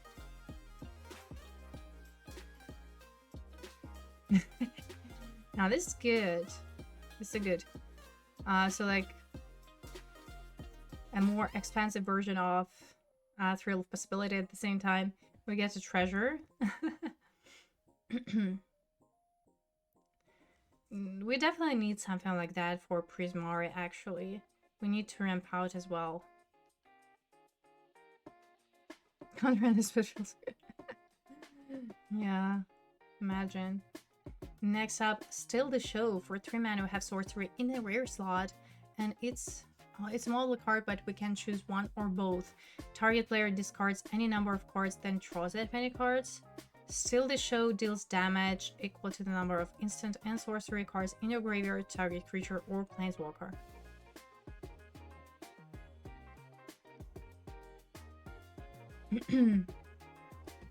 It's a rare. I think it is very underwhelming for a rare, to be honest. I don't know. Nah. So situational. Requires additional work. I don't know. I don't like it, to be honest. Why it should be rare.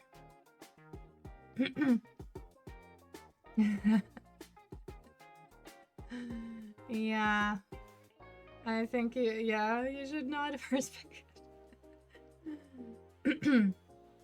Next up, Strive Scholar. For 3 mana, we have a creature 3/2 with ward pay to life. This creature enters prepared. The sorcerer's tide is a whooping 6 mana, Awaken the Ages. Create 2 red and white spirit creature tokens. Nice.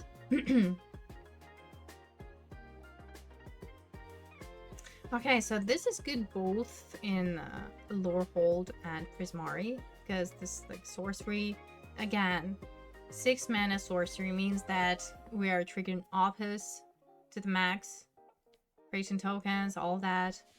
It's good, but this dude has to survive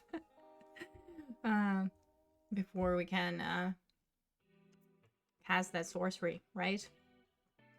But otherwise, yeah, nice.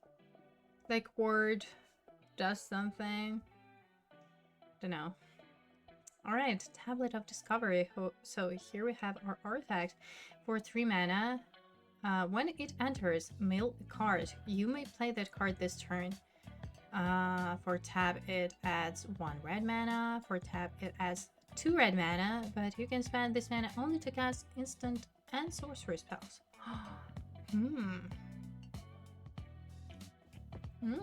This is a very interesting design, right? So like for 3 mana, it's mana rock. It is quite a specific mana rock, right? Maybe again Prismari. At the same time, Opus only triggers for instant and sorceries, so casting this artifact would not trigger Opus. At the same time, it kind of ramps you out, right? Milling card, like you can play it this turn. Also not nothing. I don't know.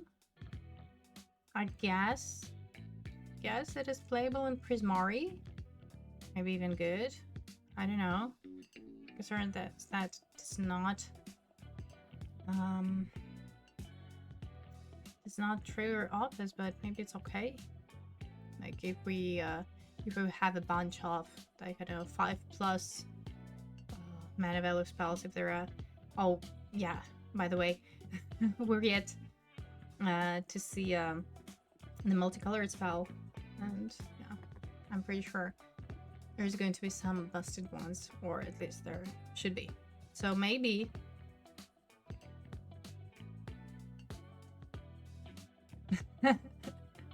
true.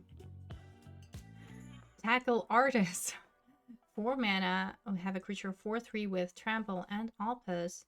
So just for casting instant or sorcery, put a +1/+1 counter on this creature, and if it has mana value 5 or more, we are putting 2 counters on this creature. Okay, now this, like, it's good that it has trample, but to be fair, I don't know, it looks more like a filler to me.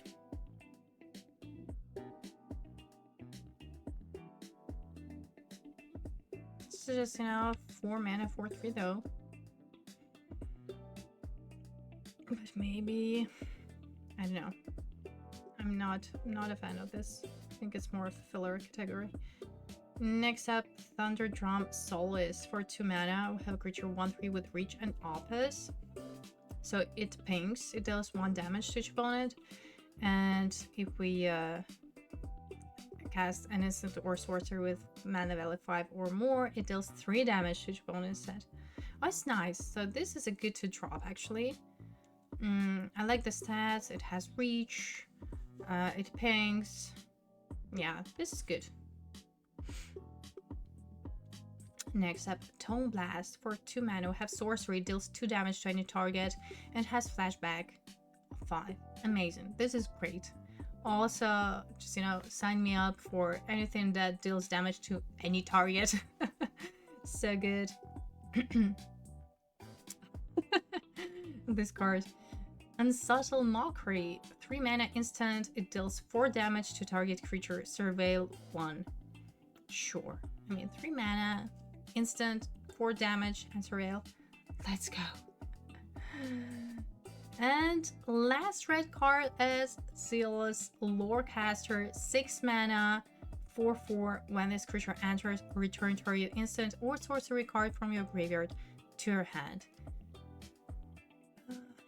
Again, this is probably more of a filler situation, to be fair, because 6 mana is a lot of mana. It's 4/4. I know that we can bring back instant or sorcery spell back. Same time, maybe it's okay, you know? And specifically maybe in Lorehold again, because of triggering that within the graveyard. So yeah, but still. Alright, here we have it. Almost 4 hours in. I already cannot talk normally. But I will be back with part 2 tomorrow, same time, same place. Hope to see you all there. Thank you so much for watching. Again, just a gentle reminder, if you're not following me already, please hit that button. It means a lot to me. Also, please follow me on X or Twitter to stay tuned with my schedule, with my content at cpgerald_. And if you want to watch this video or like hear it as in a podcast, I'm going to upload it on my YouTube channel, which is at Mr. and Mrs. Spike.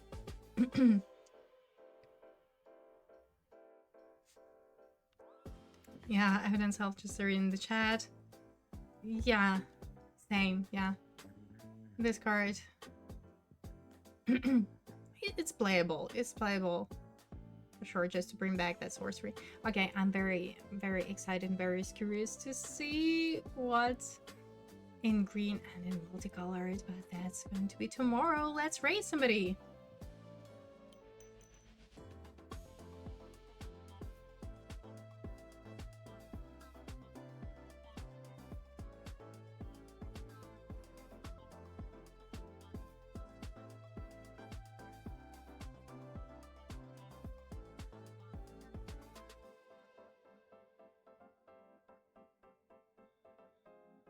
All right, have a good one. See you tomorrow.